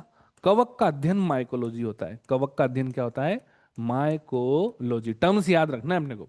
देखिए टर्मिनोलॉजी, वोकेबलरी, इस पे फोकस करेंगे, इससे हमारे आंसर को मजबूती मिलती है, ठीक है ना। आप अच्छा इंपैक्ट छोड़ते हैं आंसर में, अपने आंसर राइटिंग में। माइकोलॉजी है ना, कवक का अध्ययन होता है। तो यहां पर कवक माइनर कम्युनिटी में आ जाता है, ठीक है। अब हम इकोसिस्टम की बात कर लेते हैं। पारिस्थितिकी तंत्र को जैव मंडल की कार्यात्मक और संरचनात्मक इकाई के रूप में परिभाषित किया है। पारिस्थितिकी तंत्र, इकोसिस्टम क्या है सभी प्यारे बच्चे, what is ecosystem. Ecosystem is, है ना, जो जैव मंडल है अपना, बायोस्फीयर जो है उसका कार्यात्मक और संरचनात्मक इकाई है ना। स्ट्रक्चरल और फंक्शनल यूनिट है। स्ट्रक्चरल एंड फंक्शनल का मतलब क्या हुआ, यानी कि देखिए, है ना, इकोसिस्टम मतलब, इकोसिस्टम मतलब कि भैया हमारा जो पूरा का पूरा बायोस्फीयर है, बायोस्फीयर तो समझ गए, अभी डायग्राम पे आते हैं, है ना। उसमें जितने भी जीव जंतु पेड़ पौधे हैं, है ना, जितनी भी कम्युनिटी है, वो किस तरीके से कार्य करेगी, कैसी उसकी संरचना होगी, कैसा उसका स्ट्रक्चर होगा, इसका यूनिट है ना सभी प्यारे बच्चे, इकाई के रूप में इसको डिफाइन किया गया है पारिस्थितिकी तंत्र को। तो अब हम यहाँ पर बात करते हैं, है ना, डायग्राम की। हम आपको लेके चलते हैं डायग्राम पर, ठीक है ना। तो ये हमारा जो इकोसिस्टम है ना, ये जो हमारा इकोसिस्टम, ये जो आपको दिखाई दे रहा है इकोसिस्टम, इसको यूनिट कहा जा रहा है, कार्यात्मक और संरचनात्मक इकाई है ना। बायोस्फीयर की, जैव मंडल की, जैव, देखो ये जैव मंडल के अंतर्गत ही तो आ रहा है, जैव मंडल के अंतर्गत ही तो आ रहा है आपका इकोसिस्टम। तो ecosystem is a unit of biosphere. अच्छा अगर आप थोड़ा सा रीजनिंग पढ़ते हैं, रीजनिंग, थोड़ा सा रीजनिंग में चले, तर्क शक्ति में चले, चलिए एक बार हम आपको तर्क शक्ति में ले जाते हैं थोड़ा सा। जैसे आप वो सिलॉक्स करते हो क्या, सिलोजिज्म, है ना, न्याय के जो क्वेश्चन है वो करते हैं ना आप सभी प्यारे बच्चे। तो देखो इसको ऐसे समझो, ऐसे समझिए, है ना। यहाँ पे अपन ने लिख लिया इंडिविजुअल्स, ठीक है, और इंडिविजुअल्स के यहाँ पे अपन ने लिख लिया पॉपुलेशन, सभी प्यारे बच्चे, पॉपुलेशन, है ना। पॉपुलेशन, है ना, को अपन ने कवर कर दिया कम्युनिटी से, कम्युनिटी से, है ना, और कम्युनिटी को कवर कर दिया हमने इकोसिस्टम से, तो सिलॉक्स, है ना। इसीलिए जो अपन रीजनिंग पढ़ते हैं ना, जो तर्क शक्ति पढ़ते हैं, रीजनिंग तर्क शक्ति पढ़ते समय जो अपन कंसेप्ट पढ़ते हैं ना, वो कंसेप्ट यूनिवर्सल होते हैं, ऐसा नहीं कि वो यहाँ पे एप्लीकेबल नहीं है। तो जो आप सिलॉक्स पढ़ेंगे ना वो यहाँ पे भी एप्लीकेबल होगा, है ना। इकोसिस्टम की अगर अपने यहाँ पे बात करें तो इकोसिस्टम जो है वह, है ना, बन रहा है आपका बायोस्फीयर, बायोस्फीयर। तो देखिए आप ऐसे क्वेश्चन करते हैं ना, किस तरीके से क्वेश्चन करते हैं कि यहाँ पर क्या कुछ बायोस्फीयर इकोसिस्टम है, ट्रू माना जाएगा, है ना। क्या कुछ बायोस्फीयर कम्युनिटी है, ट्रू माना जाएगा। क्या कुछ बायोस्फीयर पॉपुलेशन है, ट्रू माना जाएगा। रीजनिंग करा रहे हैं आपको, रीजनिंग, रीजनिंग से समझा रहे हैं आपको डायग्राम। क्या कुछ बायोस्फीयर इंडिविजुअल से सही माना जाएगा। अब सुनो सभी प्यारे बच्चे, है ना, क्या सभी बायोस्फीयर, क्या सभी बायोस्फीयर इकोसिस्टम है ना, क्या सभी जैव मंडल इकोसिस्टम है, नहीं। हमने आपको इकोसिस्टम समझाया था ना कि जहां पे अब इकोसिस्टम में दो कंपोनेंट है, बायोटिक और अबायोटिक। तो आपको अबायोटिक जरूर मिलेगा लेकिन बायोटिक नहीं मिलेगा। जैसे मंगल ग्रह पकड़ लो, चंद्रमा पकड़ लो, यहाँ पे आपको अबायोटिक तो मिल रहा है लेकिन बायोटिक नहीं मिल रहा। बायोटिक नहीं मिल रहा तो हम उसको यहाँ पर, है ना, कैसे बोल सकते हैं कि भैया सारा का सारा बायोस्फीयर इकोसिस्टम में, है ना, समझ रहे हैं? एक बार सभी प्यारे बच्चे यस लिखो, अगर आपको बात समझ में आ रही है। हम एक बार लैपटॉप के पास में आ रहे हैं और सभी प्यारे बच्चे एक बार यस लिखिए कि क्या आपको ये रीजनिंग वाला कंसेप्ट समझ में आया इसमें। क्या अपन ऐसा बोल सकते हैं कि सारा का सारा बायोस्फीयर जो है वह इकोसिस्टम है ना? क्या सारा का सारा बायोस्फीयर कम्युनिटी है? नहीं बोल सकते ना, वो रॉन्ग हो जाएगा ना। सभी प्यारे बच्चे एक बार क्लियर लिखो, कमेंट में क्लियर लिखिए। तो यहां पे जो है अपने को बहुत अच्छे से समझना है कि बायोस्फीयर का जो यूनिट हो जाएगा वो क्या हो जाएगा, इको सिस्टम हो जाएगा, है ना? क्लियर है ना? चलो बहुत अच्छी बात है। बाकी सभी बच्चे जो है वो इतने खामोश क्यों हैं, है ना? इतने खामोश क्यों रहते हैं आप? ठीक है, अगर हम आपसे कहें कि हम आपको कंसेप्ट को कई तरीके से समझा सकते हैं, उसमें हम रीजनिंग भी लगा सकते हैं, उसमें हम मैथमेटिक्स के कंसेप्ट भी लगा सकते हैं, यूनिवर्सल कंसेप्ट भी लगा सकते हैं। कंसेप्ट कंसेप्ट होता है, कंसेप्ट हमेशा यूनिवर्सल होता है, वो सब दूर काम करता है। ठीक है, तो अब हमने बहुत अच्छे से समझ लिया है ना, कि जब आप यहाँ पे इकोसिस्टम को अच्छे से डिफाइन करेंगे तो सबसे पहली लाइन क्या होगी, है ना, कि जो इकोसिस्टम है वो हमारे बायोस्फीयर का, है ना, कार्यात्मक और संरचनात्मक इकाई है ना? ठीक है, उसके बाद जिसमें जैव समुदाय, भौतिक पर्यावरण दोनों को शामिल किया गया है ना? आपकी जो कम्युनिटी है और हमारा जो एनवायरनमेंट है, कम्युनिटी और हमारा फिजिकल एनवायरनमेंट दोनों को इंक्लूड कर रहा है, जो आपस में इंटरेक्ट करेंगे। ठीक है ना? आगे चलते हैं और पदार्थों का एक्सचेंज करेंगे, पदार्थों का विनिमय करेंगे। पदार्थों का एक्सचेंज समझ गए ना सभी प्यारे बच्चे, कैसे होता है पदार्थों का आदान प्रदान? सबसे अच्छा एग्जांपल फूड चेन, है ना? पारिस्थितिकी तंत्र में पौधे, पेड़, जानवर, मछली, पक्षी, सूक्ष्मजीव, जल, मृदा तथा मनुष्य आदि सम्मिलित हैं। पारिस्थितिकी तंत्र के आकार और तत्वों में बहुत भिन्नता हो सकती है, लेकिन प्रत्येक प्रकृति की एक कार्यशील इकाई होती है ना? कहने का मतलब यह है कि इकोसिस्टम छोटे से छोटा भी हो सकता है, बड़े से बड़ा भी हो सकता है ना? ठीक है। अच्छा, इकोसिस्टम उसको भी कहेंगे कि आपने शानदार से एक टेबल को रखा, अच्छे से साफ सफाई कर दी, आपने एक छोटा सा अलमारी बनाया, उसमें आपने कापी किताबें अच्छे से रख रखी है, आपने चीजों को सही स्थान पे रखा है, जैसे पेन सही जगह पे रखा है ना, ताकि आपको जल्दी से मिल जाए, आपको जब भी, है ना, उसका उपयोग हो तो आप जल्दी से पेन को ढूंढ लें। आपको पता होगा कि भैया यहीं मिलेगा पेन, इधर उधर रख दोगे तो ढूंढते फिरोगे। तो आपने पढ़ाई का अपना एक माहौल बनाया कि भैया साफ सफाई रखूंगा, है ना, एक कमरा अकेला ही होगा मेरा।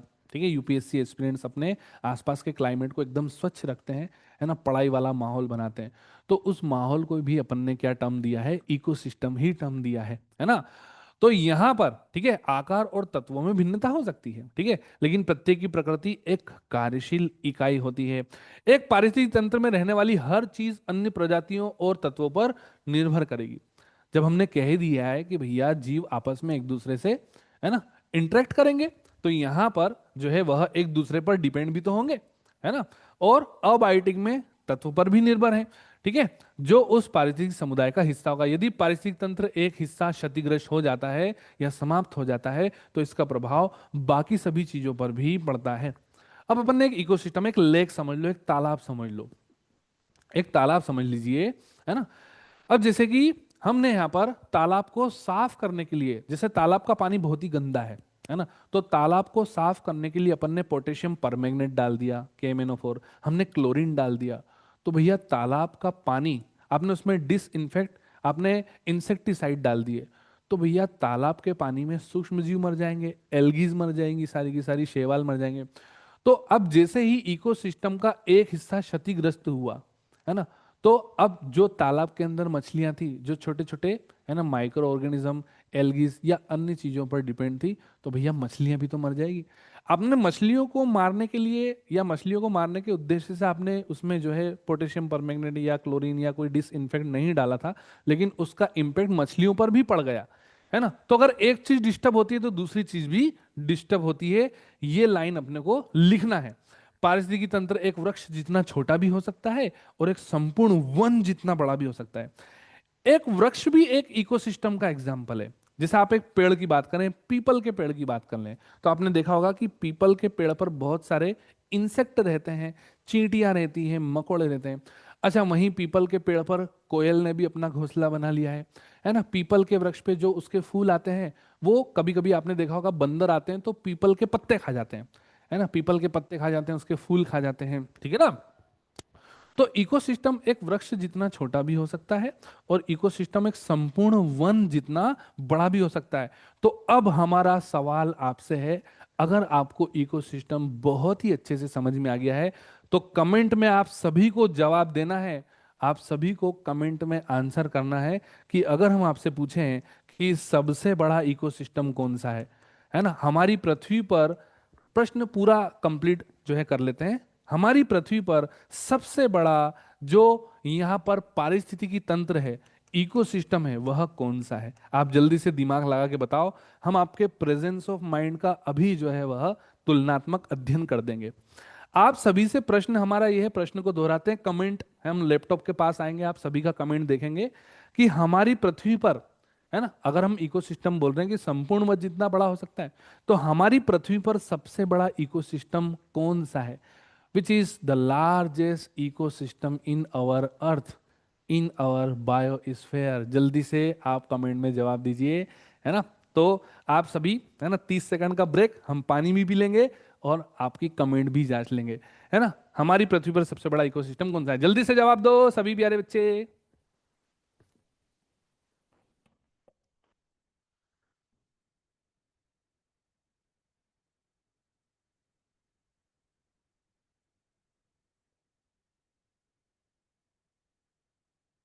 कितने बच्चों का आंसर आया देखते हैं, कमेंट बॉक्स ओपन करते हैं। जंप टू लेटेस्ट, हमने जंप कर दिया लेटेस्ट पर।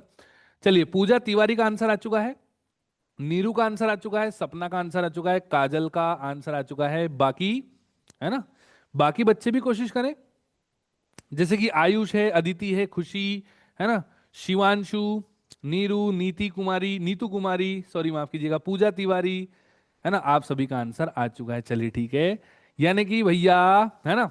अच्छा, इससे पता क्या चला? इससे पता ये चला कि भैया सभी जाग रहे हैं, ठीक है। देखिए, ऑनलाइन जो क्लास होता है ना, उसका सबसे बड़ा एक डिसएडवांटेज क्या है कि जो यहाँ पर कंटेंट या जो डिलीवर कर रहा होता है ना, उसको उसको कैसे पता चलेगा कि यार सब जाग रहे हैं कि सो रहे हैं?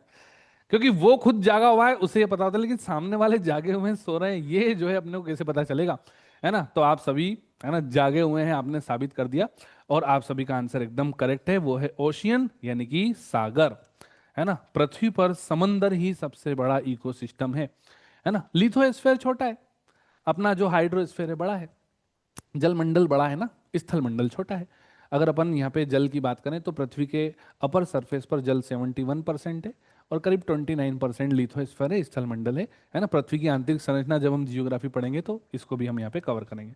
तो भैया आप सभी जाग रहे हैं, इसकी हमें, है ना, यहाँ पर, ठीक है, खुशी है।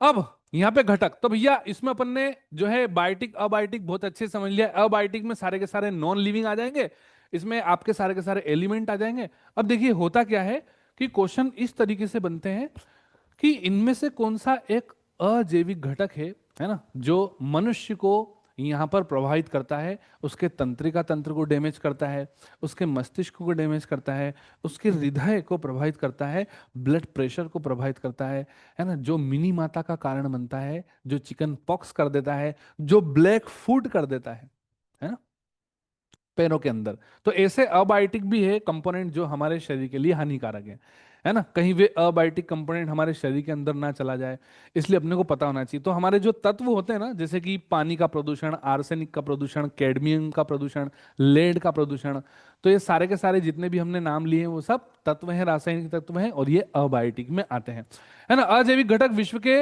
अकार्बनिक और गैर जीवित भाग हैं, है ना। अगर आप इसको डिस्क्राइब करेंगे तो कैसे डिस्क्राइब करेंगे, ये अपने को देखना है ना। अकार्बनिक और गैर जीवित भाग हैं, अकार्बनिक, अकार्बनिक और गैर जीवित, गैर जीवित नॉन लिविंग, अकार्बनिक। सर कार्बनिक बता दो, कार्बनिक क्या होता है? तो कार्बनिक होते हैं कार्बन और हाइड्रोजन के कंपाउंड वाले, है ना सभी प्यारे बच्चे। यहाँ पर हाइड्रोजन और कार्बन के जो यौगिक है ना, वो कार्बनिक होते हैं, ठीक है, कार्बनिक। और जिसमें कार्बन और हाइड्रोजन का बॉन्ड ना हो वो अकार्बनिक होता है। अभी तक आप ये जानते होंगे सिर्फ अभी तक आप सिर्फ ये जानते होंगे कि कार्बन वाले पदार्थ कार्बनिक होते हैं और बिना कार्बन वाले पदार्थ अकार्बनिक होते हैं। अभी तक यही जानते हैं ना? तो जानकारी को अपग्रेड कर लीजिए, क्योंकि अब आप हमसे जो है वह पढ़ रहे हैं, ठीक है? कार्बन और हाइड्रोजन के, है ना, कंपोजिशन वाले जो कंपाउंड है वो ऑर्गेनिक कंपाउंड है। और कार्बन तो है लेकिन हाइड्रोजन नहीं है, कार्बन तो है लेकिन हाइड्रोजन नहीं। जैसे कि कार्बन डाइऑक्साइड गैस, अब इसे तो आप, अगर जो आपने पहले पढ़ रखा है इसको भी आप कार्बनिक बता दोगे, इसको भी ऑर्गेनिक बता दोगे। कार्बन डाइऑक्साइड कार्बनिक में नहीं आती, क्योंकि यहाँ पे हाइड्रोजन नहीं है, तो ये अकार्बनिक में आएगा। कार्बन डाइऑक्साइड अकार्बनिक में आता है, इनऑर्गेनिक कंपाउंड में आता है, याद रखना, ठीक है? चलिए, तो अब अपने को बहुत अच्छे समझ में आ गया कि सारे के सारे अजैव घटक अकार्बनिक है ना?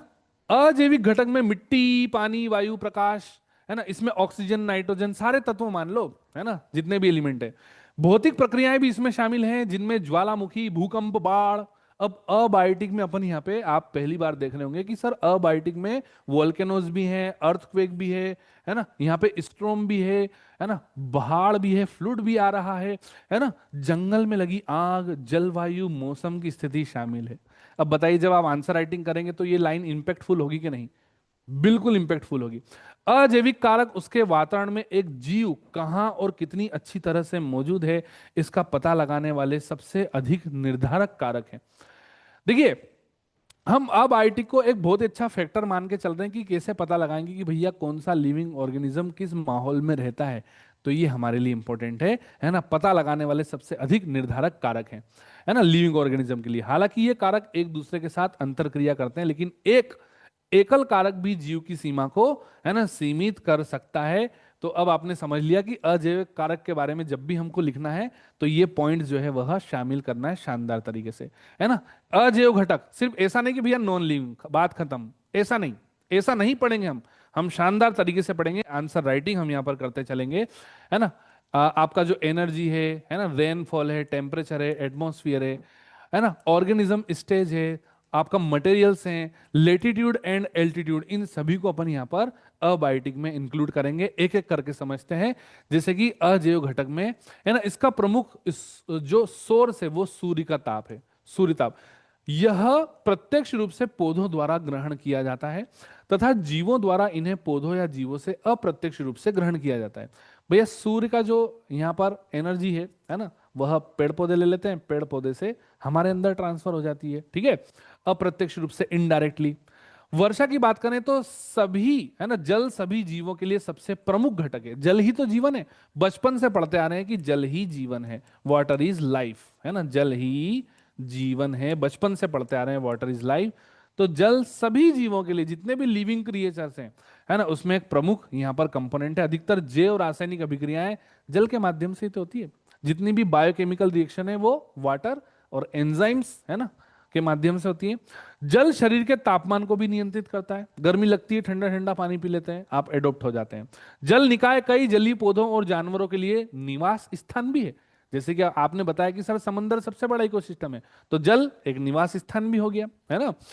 टेम्परेचर, टेम्परेचर की बात करें साइंटिफिक डेफिनेशन, तो अगर हीट को डायरेक्शन दे दी जाए तो उसको टेम्परेचर कहा जाता है ना। डिग्री सेल्सियस में उसको अपन यहाँ पे मापते हैं, वैसे केल्विन इसका ऐसा ही मात्रक होता है, केल्विन तापमान का। तो जीवों के अस्तित्व को प्रभावित करने वाला अत्यधिक प्रमुख कारक तापमान ही है। क्या हम ज्यादा तापमान में सर्वाइव कर सकते हैं? क्या हम कम तापमान में सर्वाइव कर सकते हैं?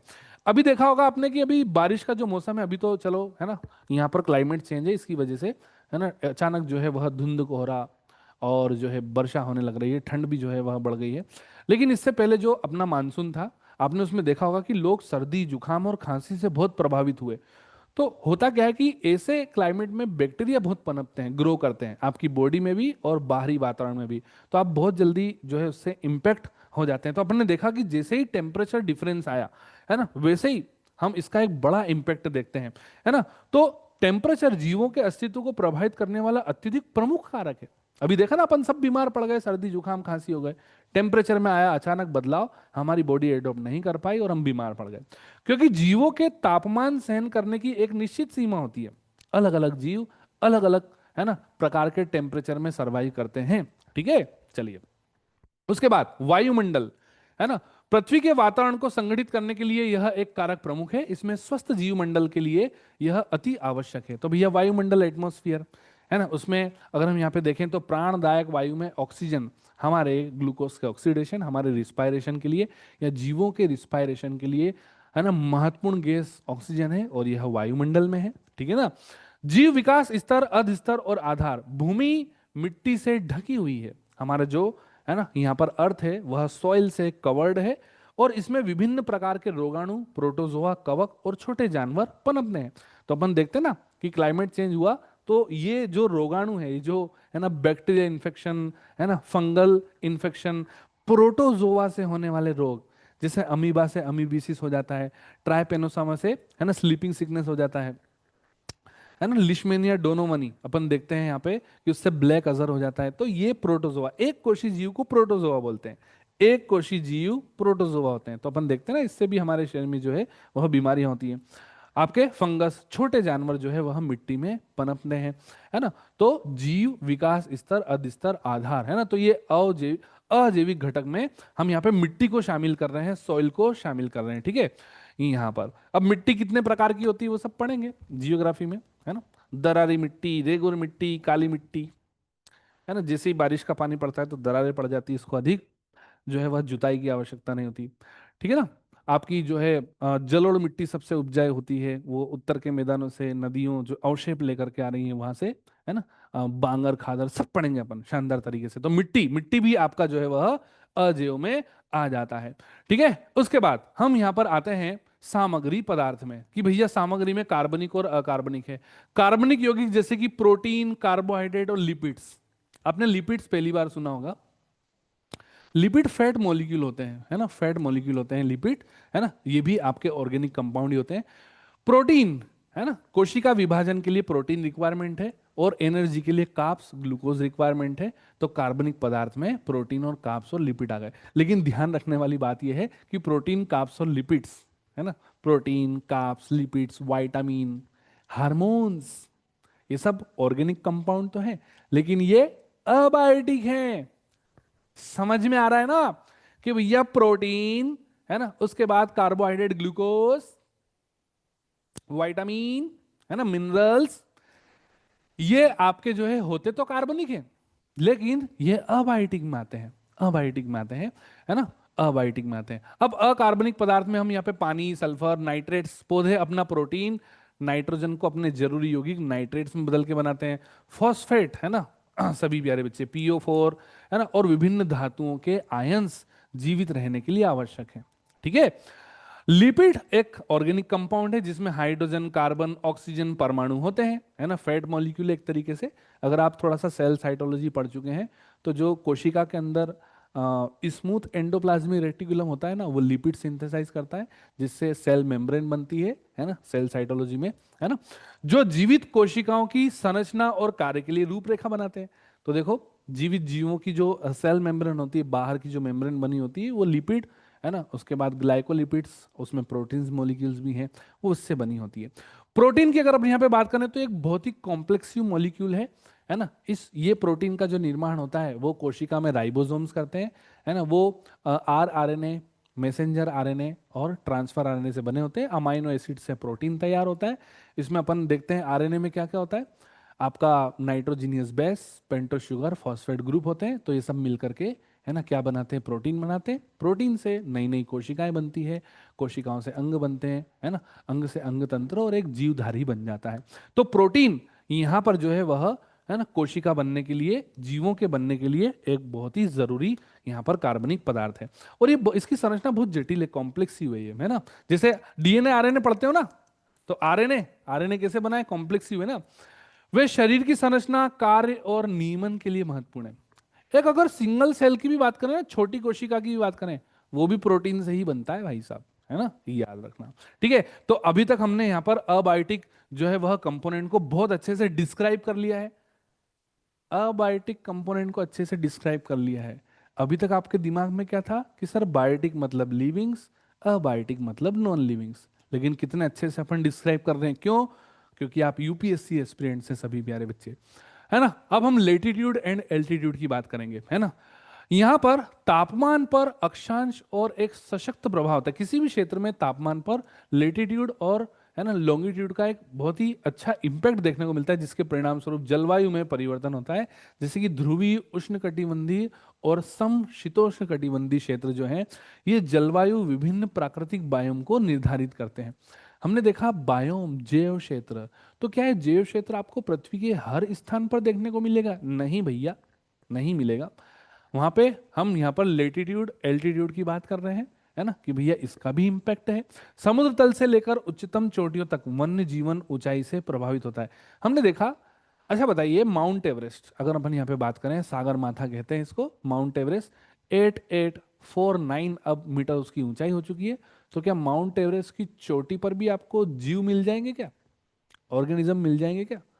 कितनी ऊंचाई पर है? कम से कम 8 किलोमीटर, 8.5 किलोमीटर, लगभग 9 किलोमीटर अपन मान लेते हैं। 8848 पॉइंट समथिंग समथिंग हो चुका है अब तो वो, इसलिए 88 है ना 49 मीटर की ऊंचाई उसका जो एल्टीट्यूड है। एल्टीट्यूड कितना है माउंट एवरेस्ट का? माउंट एवरेस्ट का एल्टीट्यूड है 8849, लगभग लगभग 9 किलोमीटर में। 9 किलोमीटर में 200 ही कम है लगभग अप्रोक्सीमेटली। तो क्या इतनी ऊंचाई पर भी आपको जीवन मिल जाएगा या ऑर्गेनिज्म मिल जाएंगे? आपको बायोडायवर्सिटी मिल जाएगी? नहीं मिलेगी ना। तो यहां पर अपन वही बात कर रहे हैं कि समुद्र तल से लेकर समुद्र तल, क्या आपको समुद्र के तल मेरियाना गर्त की बात करें तो लगभग 11 किलोमीटर। पृथ्वी पर सबसे जो गहरा पॉइंट है, सबसे डेप्थ गहरी जगह मेरियाना गर्त है ना, और जो है वो करीब 11 किलोमीटर नीचे है। तो क्या वहां पर भी आपको जीवन मिल जाएगा या सबसे ऊंचे स्थान पर भी आपको जीवन मिल जाएगा? तो समुद्र तल से लेकर उच्चतम चोटियों तक वन्य जीवन है ना ऊंचाई से प्रभावित होता है। जैसे जैसे ऊंचाई बढ़ती है, हवा ठंडी होती जाती है, हवा पतली होती जाती है ना, जो है आपकी वेपर की डेंसिटी कम होती जाती है, ऑक्सीजन लेवल घटता जाता है, एयर प्रेशर घटता जाता है ना, वायु ड्राई मतलब शुष्क होने होने लगती है। जैसे कि जलवाष्प कम होगी तो हवा तो ड्राई हो ही जाएगी। उसके अनुसार वन्य जीवन प्रभावित होता है। तो हम यहाँ पर अगर अपन बात कर रहे हैं अबायोटिक में, तो अबायोटिक जो कंपोनेंट है ना आपके यहाँ पर इकोसिस्टम में, तो अबायोटिक में लेटीट्यूड एल्टीट्यूड भी कितना बड़ा इंपैक्ट डाल रहा है आपके इकोसिस्टम पे, कि बहुत ज्यादा गहराई में भी इकोसिस्टम नहीं मिलेगा, बहुत ज्यादा ऊंचाई पर भी इकोसिस्टम नहीं मिलेगा आपको, है ना। आगे चलते हैं, अब हम बायोटिक कंपोनेंट पे आ जाते हैं। आपने इतने शानदार तरीके से, इतना बढ़िया रिसर्च के साथ आपने अबायोटिक कंपोनेंट पहली बार पढ़े होंगे, और ये आंसर राइटिंग के लिए बहुत जरूरी है। बायोटिक कंपोनेंट, अब बायोटिक कंपोनेंट में हम जीवित की बात कर लेते हैं, है ना। अब उसमें और क्या क्या जो है इंक्लूड है देखते हैं। जीवित है ना, जैविक घटकों में जीवित जीव शामिल है। सबसे पहले तो सभी लिविंग क्रिएचर्स इसमें इंक्लूड है, जिसमें पौधे, जानवर और माइक्रो ऑर्गेनिज्म, माइक्रो ऑर्गेनिज्म भी इसमें जो है शामिल है ना। और उत्पादकों और उपभोक्ताओं को उनकी कार्यात्मक विशेषताओं के अनुसार है ना हम यहाँ पर क्लासिफाई कर सकते हैं। प्राथमिक जो है वह उत्पादक, ये हमेशा पौधे होते हैं, है ना। अगर अपन यहाँ पे बात करें, जो आपके प्रोड्यूसर होते हैं ना सभी प्यारे बच्चे, है ना, वो आपके पेड़ पौधे हैं। ये हमारे है ना प्राथमिक जो है उत्पादक, प्राथमिक उत्पादक मूल रूप से प्लांट ही है। अच्छा, इसमें कुछ बैक्टीरिया और एल्गीज भी शामिल है। एल्गीज तो खुद जो है प्लांट में आती है, एल्गीज जो है वह प्लांट में ही आती है, शैवाल जो है वह प्लांट में ही आते हैं। लेकिन बैक्टीरिया तो मोनेरा किंगडम में आते हैं। मोनेरा 5 किंगडम क्लासिफिकेशन आपने पढ़ा होगा ना, मोनेरा, प्रोटेस्टा, है ना, उसके बाद फंजाई, उसके बाद आपके है ना प्लांट, और फिर एनिमल, ये 5 किंगडम क्लासिफिकेशन है। तो अगर आप यहाँ पे जो है वह ऑटोट्रोफस में या प्राथमिक उत्पादक में हरे पौधे ही इंक्लूड कर रहे हैं, तो ये जानना जरूरी है कि कुछ बैक्टीरिया भी शामिल है। ये स्वयं प्रकाश संश्लेषण, फोटोसिंथेसिस के द्वारा सूर्य की रोशनी की उपस्थिति में कार्बन डाइऑक्साइड, पानी जैसे सरल अकार्बनिक कच्चे माल से, हमने आपको बताया था ना कि कार्बन डाइऑक्साइड और पानी, है ना, इसको अपन क्या बोलते हैं, है ना, यहाँ पर इसको अपन अकार्बनिक बोलते हैं। अकार्बनिक, कार्बन डाइऑक्साइड भी अकार्बनिक है। अब यहाँ पे हाइड्रोजन तो है लेकिन कार्बन नहीं है, पानी में हाइड्रोजन है, कार्बन, ये अकार्बनिक है ना। आप सिर्फ ऐसा ही ना पढ़ें कि अकार्बनिक, आप ये भी समझें कि अकार्बनिक होता क्या है ना। ठीक है, तभी आपको स्टडी करने में मजा आएगा, चीजें याद रहेंगी बेहतर तरीके से। तो दो अकार्बनिक पदार्थ से है ना एक कार्बनिक पदार्थ बन रहा है। कार्बनिक पदार्थ यानी कि C6 है ना, H12O6, ये ग्लूकोज क्या हो गया, ग्लूकोज कार्बनिक पदार्थ हो गया, इसमें कार्बन और हाइड्रोजन की बॉन्डिंग हो गई, है ना। तो यहाँ पर आपका दो अकार्बनिक पदार्थ से कार्बनिक पदार्थ बन रहा है और इसी को ग्लूकोज कहते हैं। बहुत सारे ग्लूकोज जब मिल जाते हैं तो कार्बोहाइड्रेट्स बनाते हैं, जैसे कि स्टार्च, ग्लाइकोजन, है ना, काइटिन, सेल्यूलोज, ये सब ग्लूकोज की ही फॉर्म है ना। तो कार्बोहाइड्रेट का सिंथेसाइज करते हैं, अन्य गैर उत्पादकों को अप्रत्यक्ष रूप से आपूर्ति कराते हैं, है ना। अब जैसे हम लोग क्या करते हैं, शाकाहारी लोग, हम इन प्रोड्यूसर से एनर्जी को गेन करते हैं, है ना, इनडायरेक्टली, ठीक है ना। तो गैर उत्पादकों को, हम गैर उत्पादक हैं, है ना, हम भोजन खुद से नहीं बना पाएंगे, हम हेटेरोट्रोफस हैं, हम हेटेरोट्रोफिक हैं, हम परपोषी हैं, हम इनको खाएंगे और एनर्जी ट्रांसफर करेंगे। स्थलीय पारिस्थितिकी तंत्र में उत्पादक मूल रूप से शाकाहारी और लकड़ी वाले पौधे होते हैं, जबकि जलीय पारिस्थितिकी तंत्र में उत्पादक सूक्ष्म शैवाल की विभिन्न प्रजातियां होती हैं। अगर हम स्थल की बात करें, लिथोस्फीयर की बात करें, तो उसमें वुडी प्लांट, लकड़ी वाले, है ना, वुडी प्लांट, है ना, मूल रूप से जो है ना, यहां पर स्थलीय पारिस्थितिकी तंत्र में उत्पादक मूल रूप से शाकाहारी और लकड़ी वाले पौधे होते हैं, जबकि जलीय, अगर हम यहाँ पे इकोसिस्टम की बात करें तो उसमें, है ना, माइक्रो एल्गीज, सूक्ष्म शैवाल की बहुत सारी स्पेशीज पाई जाती हैं। एल्गीज की बहुत सारी स्पेशीज होती हैं। जो एल्गीज होती है ना, ये आपको बहुत अच्छे से हम आपको कराने वाले हैं। एल्गी, इस पे पूरा का पूरा एक चैप्टर है। अगर हम एल्गीज की बात करें तो इसका, है ना, यहाँ पर एक इंपॉर्टेंट पॉइंट अपन देख लेते हैं कि हमारे वायुमंडल में जो ऑक्सीजन लेवल को इंक्रीज करता है ना, और कार्बन डाइऑक्साइड को फिक्स करता है ना, कार्बन डाइऑक्साइड का फिक्सेशन और ऑक्सीजन को इंक्रीज करने का काम, ऑक्सीजन लेवल बढ़ाने का काम, वो 50% तो एल्गीज ही करती हैं अकेले। और क्योंकि हमारा हाइड्रोस्फीयर बहुत बड़ा है, हमारा सबसे बड़ा इकोसिस्टम समंदर है, तो उस समंदर में पानी में एल्गीज है। तो वो एल्गीज क्या करती हैं, फोटोसिंथेसिस करती हैं और ऑक्सीजन लेवल बढ़ाती हैं। तो एल्गीज हमारे अर्थ पर, हमारे बायोस्फीयर में, है ना, हमारे इकोसिस्टम को जिंदा रखने में एक महत्वपूर्ण भूमिका निभाती है। ये बात जानना बेहद जरूरी है ना। ऑक्सीजन लेवल बढ़ाती है फोटोसिंथेसिस के द्वारा एल्गीज। और एल्गीज कई प्रकार की होती है, फियोफाइसी, रेडोफाइसी, क्लोरोफाइसी। क्लोरोफाइसी एल्गीज हरे कलर की एल्गीज होती हैं, रेडोफाइसी लाल कलर की होती हैं, और फियोफाइसी भूरे कलर की एल्गीज होती हैं। एल्गीज की बात करें तो क्लाइमाइडोमोनास और माइक्रोसिस्टिस, ये क्रमशः सबसे बड़ी और सबसे छोटी एल्गीज होती हैं, है ना। तो एल्गीज की इंपॉर्टेंस बहुत ज्यादा है हमारे इकोसिस्टम में, है ना। अब हम यहाँ पर बायोटिक कंपोनेंट की बात कर लेते हैं, और उसमें अपन ने देख ही लिया है कि भैया जो प्रोड्यूसर्स हैं वो प्लांट हैं, है ना। हम अब यहाँ पर कंज्यूमर की बात कर लेते हैं। कंज्यूमर भी जो है, हम यहाँ पर देखेंगे प्राइमरी कंज्यूमर है, सेकेंडरी कंज्यूमर है, टर्शियरी कंज्यूमर है, उसको भी अपन देखेंगे, है ना। तो हम यहाँ पर जो हमारे प्रोड्यूसर है उसको अपन ने ऑटोट्रोफिक बोल दिया, स्वपोषी बोल दिया, है ना। वो खुद से ही भोजन बनाएंगे, सूर्य के प्रकाश से दो अकार्बनिक पदार्थ को कार्बनिक पदार्थ में बदल लेंगे, और फिर वे रिस्पायरेशन के द्वारा ग्लूकोज का ऑक्सीडेशन करके एटीपी और एडीपी सिंथेसाइज कर लेंगे। एटीपी एडीपी क्या है, ऊर्जा की, है ना, मुद्रा है। तो वे खुद से जो है भोजन बना सकते हैं, इसलिए ऑटोट्रोफिक बोल रहे हैं। हम उपभोक्ता को बोल रहे हैं हेटेरोट्रोफिक। हेटेरोट्रोफिक जो दूसरों पे डिपेंड होगा, हेटेरोट्रोफस या फिर, है ना, फेगोट्रोफस। आपने सिर्फ हेटेरोट्रोफस ही अगर टर्म पढ़ी है तो फेगोट्रोफस पे भी आपका ध्यान हम केंद्रित करना चाहेंगे। तो स्वयं भोजन उत्पादन करने में असमर्थ, यानी कि हम फोटोसिंथेसिस नहीं कर पाएंगे, ये पौधे जानवरों या दोनों से प्राप्त जैविक भोजन पर निर्भर होते हैं। हम जो उपभोक्ता हैं, हम पेड़ पौधों पर भी निर्भर हैं और दूसरे जीवों पर भी निर्भर हैं, है ना। उपभोक्ताओं को दो समूह में कैटेगराइज कर दिया, दो ग्रुप बना दिए, है ना, माइक्रो कंज्यूमर और मैक्रो कंज्यूमर। अब हम देखते हैं कि मैक्रो कंज्यूमर में कौन, मैक्रो मतलब बड़े, है ना। मैक्रो कंज्यूमर में कौन कौन आते हैं, तो हर्बीवेरस आते हैं।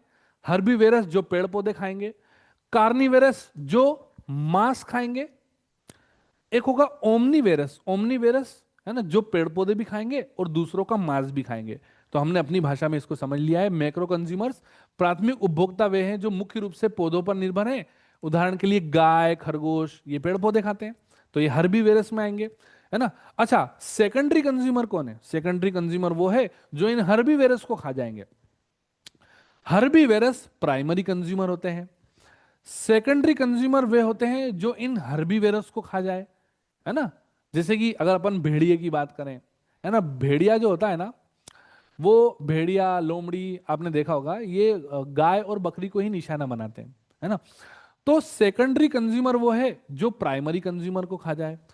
अब हम कार्निवेरस की बात करते हैं। कार्निवेरस वो हैं जो इन सेकेंडरी कंज्यूमर को खा जाए। जैसे कि अगर अपन देखें कि लकड़बग्गा, भेड़िया, इनको शेर और बाघ निपटा देते हैं, खा जाते हैं। तो ये आपके सेकेंडरी कंज्यूमर उपभोक्ताओं पर निर्भर रहते हैं कार्निवेरस। ये उच्च श्रेणी के मांसाहारी हैं, है ना। और इनको टर्शियरी कंज्यूमर जो है कहा जाता है।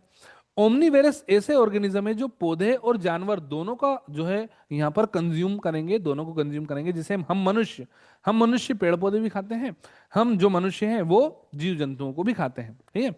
बंदर की अगर अपन यहाँ पे बात करें तो बंदर भी ओमनीवेरस में आएगा। आप बंदर को आप हर्बीवेरस मत समझ लेना, मंकी को हर्बीवेरस मत समझ लेना, है ना। तो जो मंकी है वो भी ओमनीवेरस में ही आते हैं, मंकी भी ओमनीवेरस में ही आते हैं। ऐसे जीव जो पौधे और जानवर दोनों का उपभोग करते हैं, कंज्यूम करते हैं। अब हम फिर से जो है इसको समराइज करते हैं। देखिए, प्राइमरी कंज्यूमर वो जो हर्बीवेरस है ना, ठीक है। सेकेंडरी कंज्यूमर वो जो हर्बीवेरस को खा जाए। टर्शियरी कंज्यूमर वो है ना जो यहां पर सेकेंडरी कंज्यूमर को खा जाए। उदाहरण के लिए बाघ, शेर, है ना, हमने देखा। और हमने ओमनीवेरस को देखा जो भैया है ना दोनों पर डिपेंड हो, पेड़ पौधे और जीव जंतु दोनों पर, है ना। माइक्रो कंज्यूमर की अगर अपन यहाँ पे बात करें, सभी प्यारे बच्चे, माइक्रो कंज्यूमर की अगर अपन यहाँ पे बात करें, बस इकोटोन अपना लास्ट टॉपिक रहेगा, बस खत्म होने वाला है ना। माइक्रो कंज्यूमर आपके यहाँ पर है ना सेप्रोफाइट्स होते हैं। हम अगर यहाँ पे देखें तो ये डिकम्पोजर होते हैं। अपघटक, जो हमने आपको बताया था ना, फूड चेन में सबसे ज्यादा संख्या अपघटकों की ही होती है ना। जैसे कोई जानवर मरा पड़ा है तो बेचारा उसकी बॉडी डीकम्पोज होती रहती है, तो कुछ बैक्टीरिया, है ना, फंगस, कवक, ये उसकी बॉडी को डीकम्पोज कर देते हैं, है ना। ठीक है, तो इनको सेप्रोफाइटा भी कहा जाता है। क्या कहते हैं इसको? सेप्रोफाइटा, सेप्रोफाइटा, सेप्रोफाइटस, है ना। हिंदी में इसको अपन बोलते हैं मृतोपजीवी, मृतोपजीवी, जो मृत कार्बनिक पदार्थ। मृतोपजीवी इसलिए बोल रहे हैं क्योंकि ये डेड और डीके मटेरियल, डेड और डीके मटेरियल, है ना, जो सड़ रहा होता है, गल रहा होता है, तो मृत कार्बनिक पदार्थ को, है ना, डेड और डीके मटेरियल को, है ना, डेट्रिटस से हम टर्म करेंगे। अब ये शब्द आपके लिए नया हो सकता है लेकिन याद हो जाएगा। डेड और डीके, सड़ा और गला, है ना। तो डेट्रिटस, डेट्रिटस जो टर्म है यहाँ पे, है ना, यहाँ पर आपको अच्छे से याद रखना है। डेट्रिटस जो मृत कार्बनिक पदार्थ, मरे हुए मृत कार्बनिक पदार्थों से अपना न्यूट्रिशन करते हैं। अच्छा, हम आपको एक बहुत अच्छा यहाँ पे इसको टर्म कराते हैं। क्या आप जानते हैं हमारी स्किन में 3 लेयर होती है ना? एपिडर्मिस, डर्मिस और हाइपोडर्मिस। अपनी जो त्वचा होती है ना, उसमें 3 लेयर होती है। सबसे ऊपरी जो लेयर होती है ना, जो आपको दिखाई दे रही है इस समय, वो एपिडर्मिस होती है। और क्या आप जानते हैं हमारी जो त्वचा की सबसे ऊपरी सतह है, उसमें मृत कोशिकाएं होती है ना, डेड सेल होती हैं। जो आपको ऊपर सबसे ऊपर सेल दिखाई दे रहे हैं ना, स्किन में 3 लेयर होती हैं। तो अब आपको एक कंसेप्ट याद कराते हैं कि जो दाद खाज खुजली होता है, दाद खाज खुजली, है ना, तो ये कवक की वजह से होते हैं, फंगस की वजह से होते हैं, फंगल इन्फेक्शन होते हैं, है ना। तो अब आपको समझ में आ गया होगा कि जो फंगस होती है, जो कवक होती है, ये मरे हुए मृत कार्बनिक पदार्थ। तो हमारी ऊपर की स्किन की जो लेयर है एपिडर्मिस, वो भी तो मृत कोशिकाओं की ही लेयर है। इसीलिए तो एक कवक हमारी स्किन को इन्फेक्ट कर देते हैं, है ना सभी प्यारे बच्चे, है ना। अगर आपको कंसेप्ट समझ में आकर, देखिए हमने आपसे क्या कहा, कंसेप्ट को रिलेट कीजिए ताकि आपको अच्छे से याद रहे, टर्म भी याद हो जाएगी, है ना। देखिए, डर्मेटोलॉजी क्या होता है? डर्मेटोलॉजी स्किन का अध्ययन होता है, तो उसी से रिलेटेड ही टर्म है ना। डेट्राइटस, ठीक है ना, मृत कार्बनिक जो पदार्थ हैं वो डेट्राइटस है। अभी हम आपको डायग्राम दिखाएंगे सभी प्यारे बच्चे, है ना, कि भैया इन डेट्राइटस, है ना, को विघटित करके ऊर्जा और पोषक तत्व प्राप्त करते हैं, है ना। अपघटन के उत्पाद जैसे कि अकार्बनिक पोषक तत्व जो पारिस्थितिकी तंत्र में जारी किए जाते हैं, उत्पादकों द्वारा पुनः उपभोग कर लिए जाते हैं। इस प्रकार ये जो साइकिल है वह चलता रहता है ना। चलिए एक डायग्राम दिखा देते हैं, आपको अच्छे से रिलेट करोगे आप। देखिए, जैसे पेड़ पौधों की पत्तियां वो टूट करके नीचे गिर गई, ठीक है ना, वो पत्तियों की जो कोशिकाएं हैं, जो टिश्यूज हैं, वो सारे मर गए। Meristematic tissues, permanent tissues, xylem phloem सब बताएंगे आपको। तो ये जो पेड़ों की पत्तियां हैं, है ना, वो डेड लीव्स हैं, मर गई हैं, इसकी कोशिकाएं इसके ऊतक मर गए हैं, है ना। अब ये जो है ईटन बाय आपके, है ना, वुड लाउस, ये जो कीट है, जो इंसेक्ट है, वो इन पत्तियों को खा रहा है धीरे धीरे। अच्छा, इस पत्ती, ये जो वुड लाउस है, इसको किसने खा लिया? इसको जो है वह चिड़िया ने खा लिया, बर्ड्स, है ना, ठीक है, चिड़िया ने इसको निपटा दिया। तो यहां पर ये था मृत कार्बनिक पदार्थ, है ना, डेट्राइटस फूड चेन, तो यहां से ही चेन शुरू हो गई, है ना। अब इसमें जितने भी मिनरल्स थे वो सारे के सारे ट्रांसफर हुए इस इंसेक्ट में, और इससे ट्रांसफर हुए चिड़िया में, है ना। तो ये जो है वह चक्र चलता रहता है ना। अच्छा सर, क्या हो अगर ये वुड लाउस ने न खाया हो? तो भैया इसमें जो है वह फंगस लग जाएगी, फंगस जो है इसको डिकम्पोज कर देगी, है ना, बैक्टीरिया फंगस, वो इस लीव को डिकम्पोज कर देंगे, है ना। तो ये डेट्राइटस फूड चेन अपने को यहाँ पर देखने को मिल रही है ना। अब और भी ज्यादा इसको एक्सप्लेन करते हैं, केचुए और कुछ मिट्टी के जीव जैसे निमेटोडा, ऑर्थोपेडा। निमेटोडा ये राउंड वॉर्म होते हैं, निमेटोडा राउंड वॉर्म, जैसे कि एस्केरिस वाउचेरिया, है ना, एस्केरिस वाउचेरिया, ठीक है। अच्छा, आपने कभी हाथी पांव की बीमारी सुनी है? आपने किसी व्यक्ति का पैर ऐसा हाथी जैसा हो जाता है ना, वो एलिफेंटिसिस बीमारी होती है, फाइलेसिस बीमारी होती है, ये सब पढ़ना है अपने को, आप यूपीएससी एस्पिरेंट्स हैं।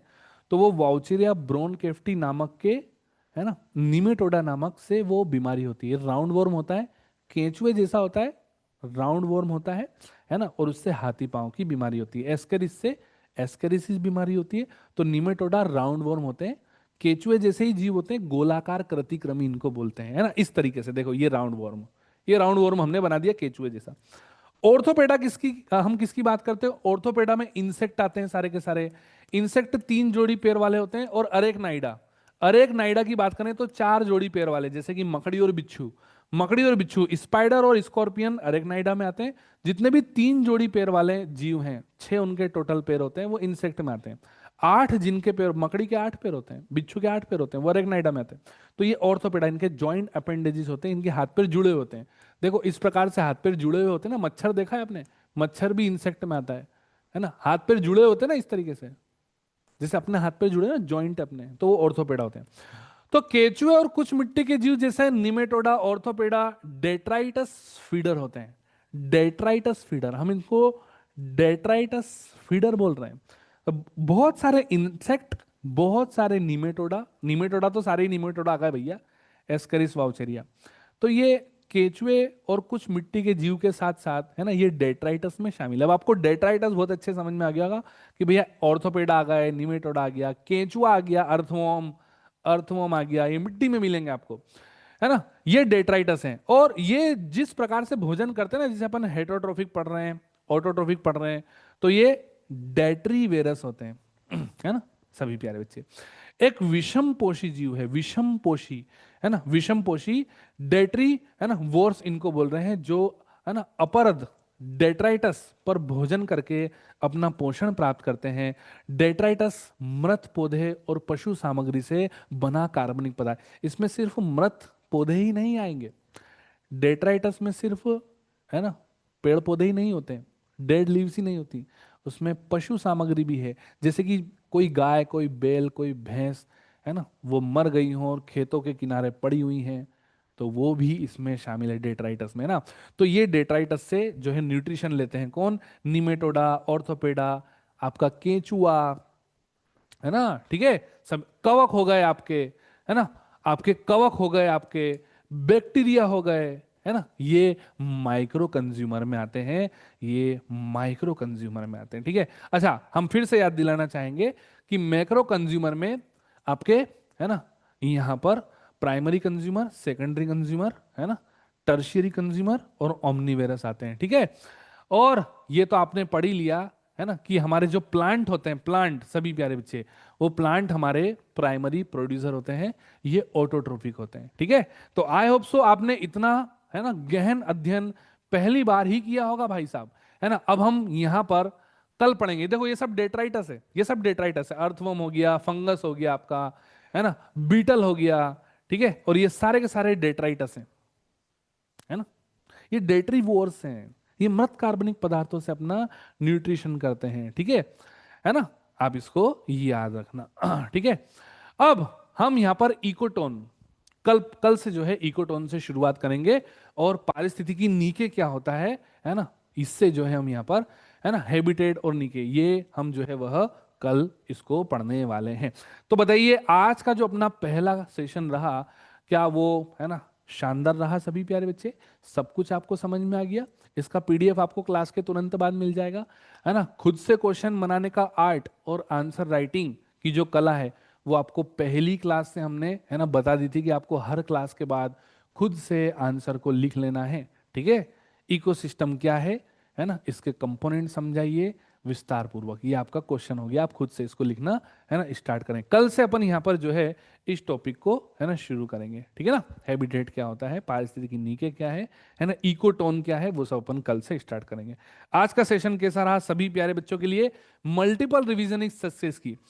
अगर जो हमने पिछली क्लास में पढ़ा है वो आपने रिवाइज नहीं किया, आंसर राइटिंग नहीं की, तो ये बिताया गया समय, है ना, वो बेकार चला जाएगा।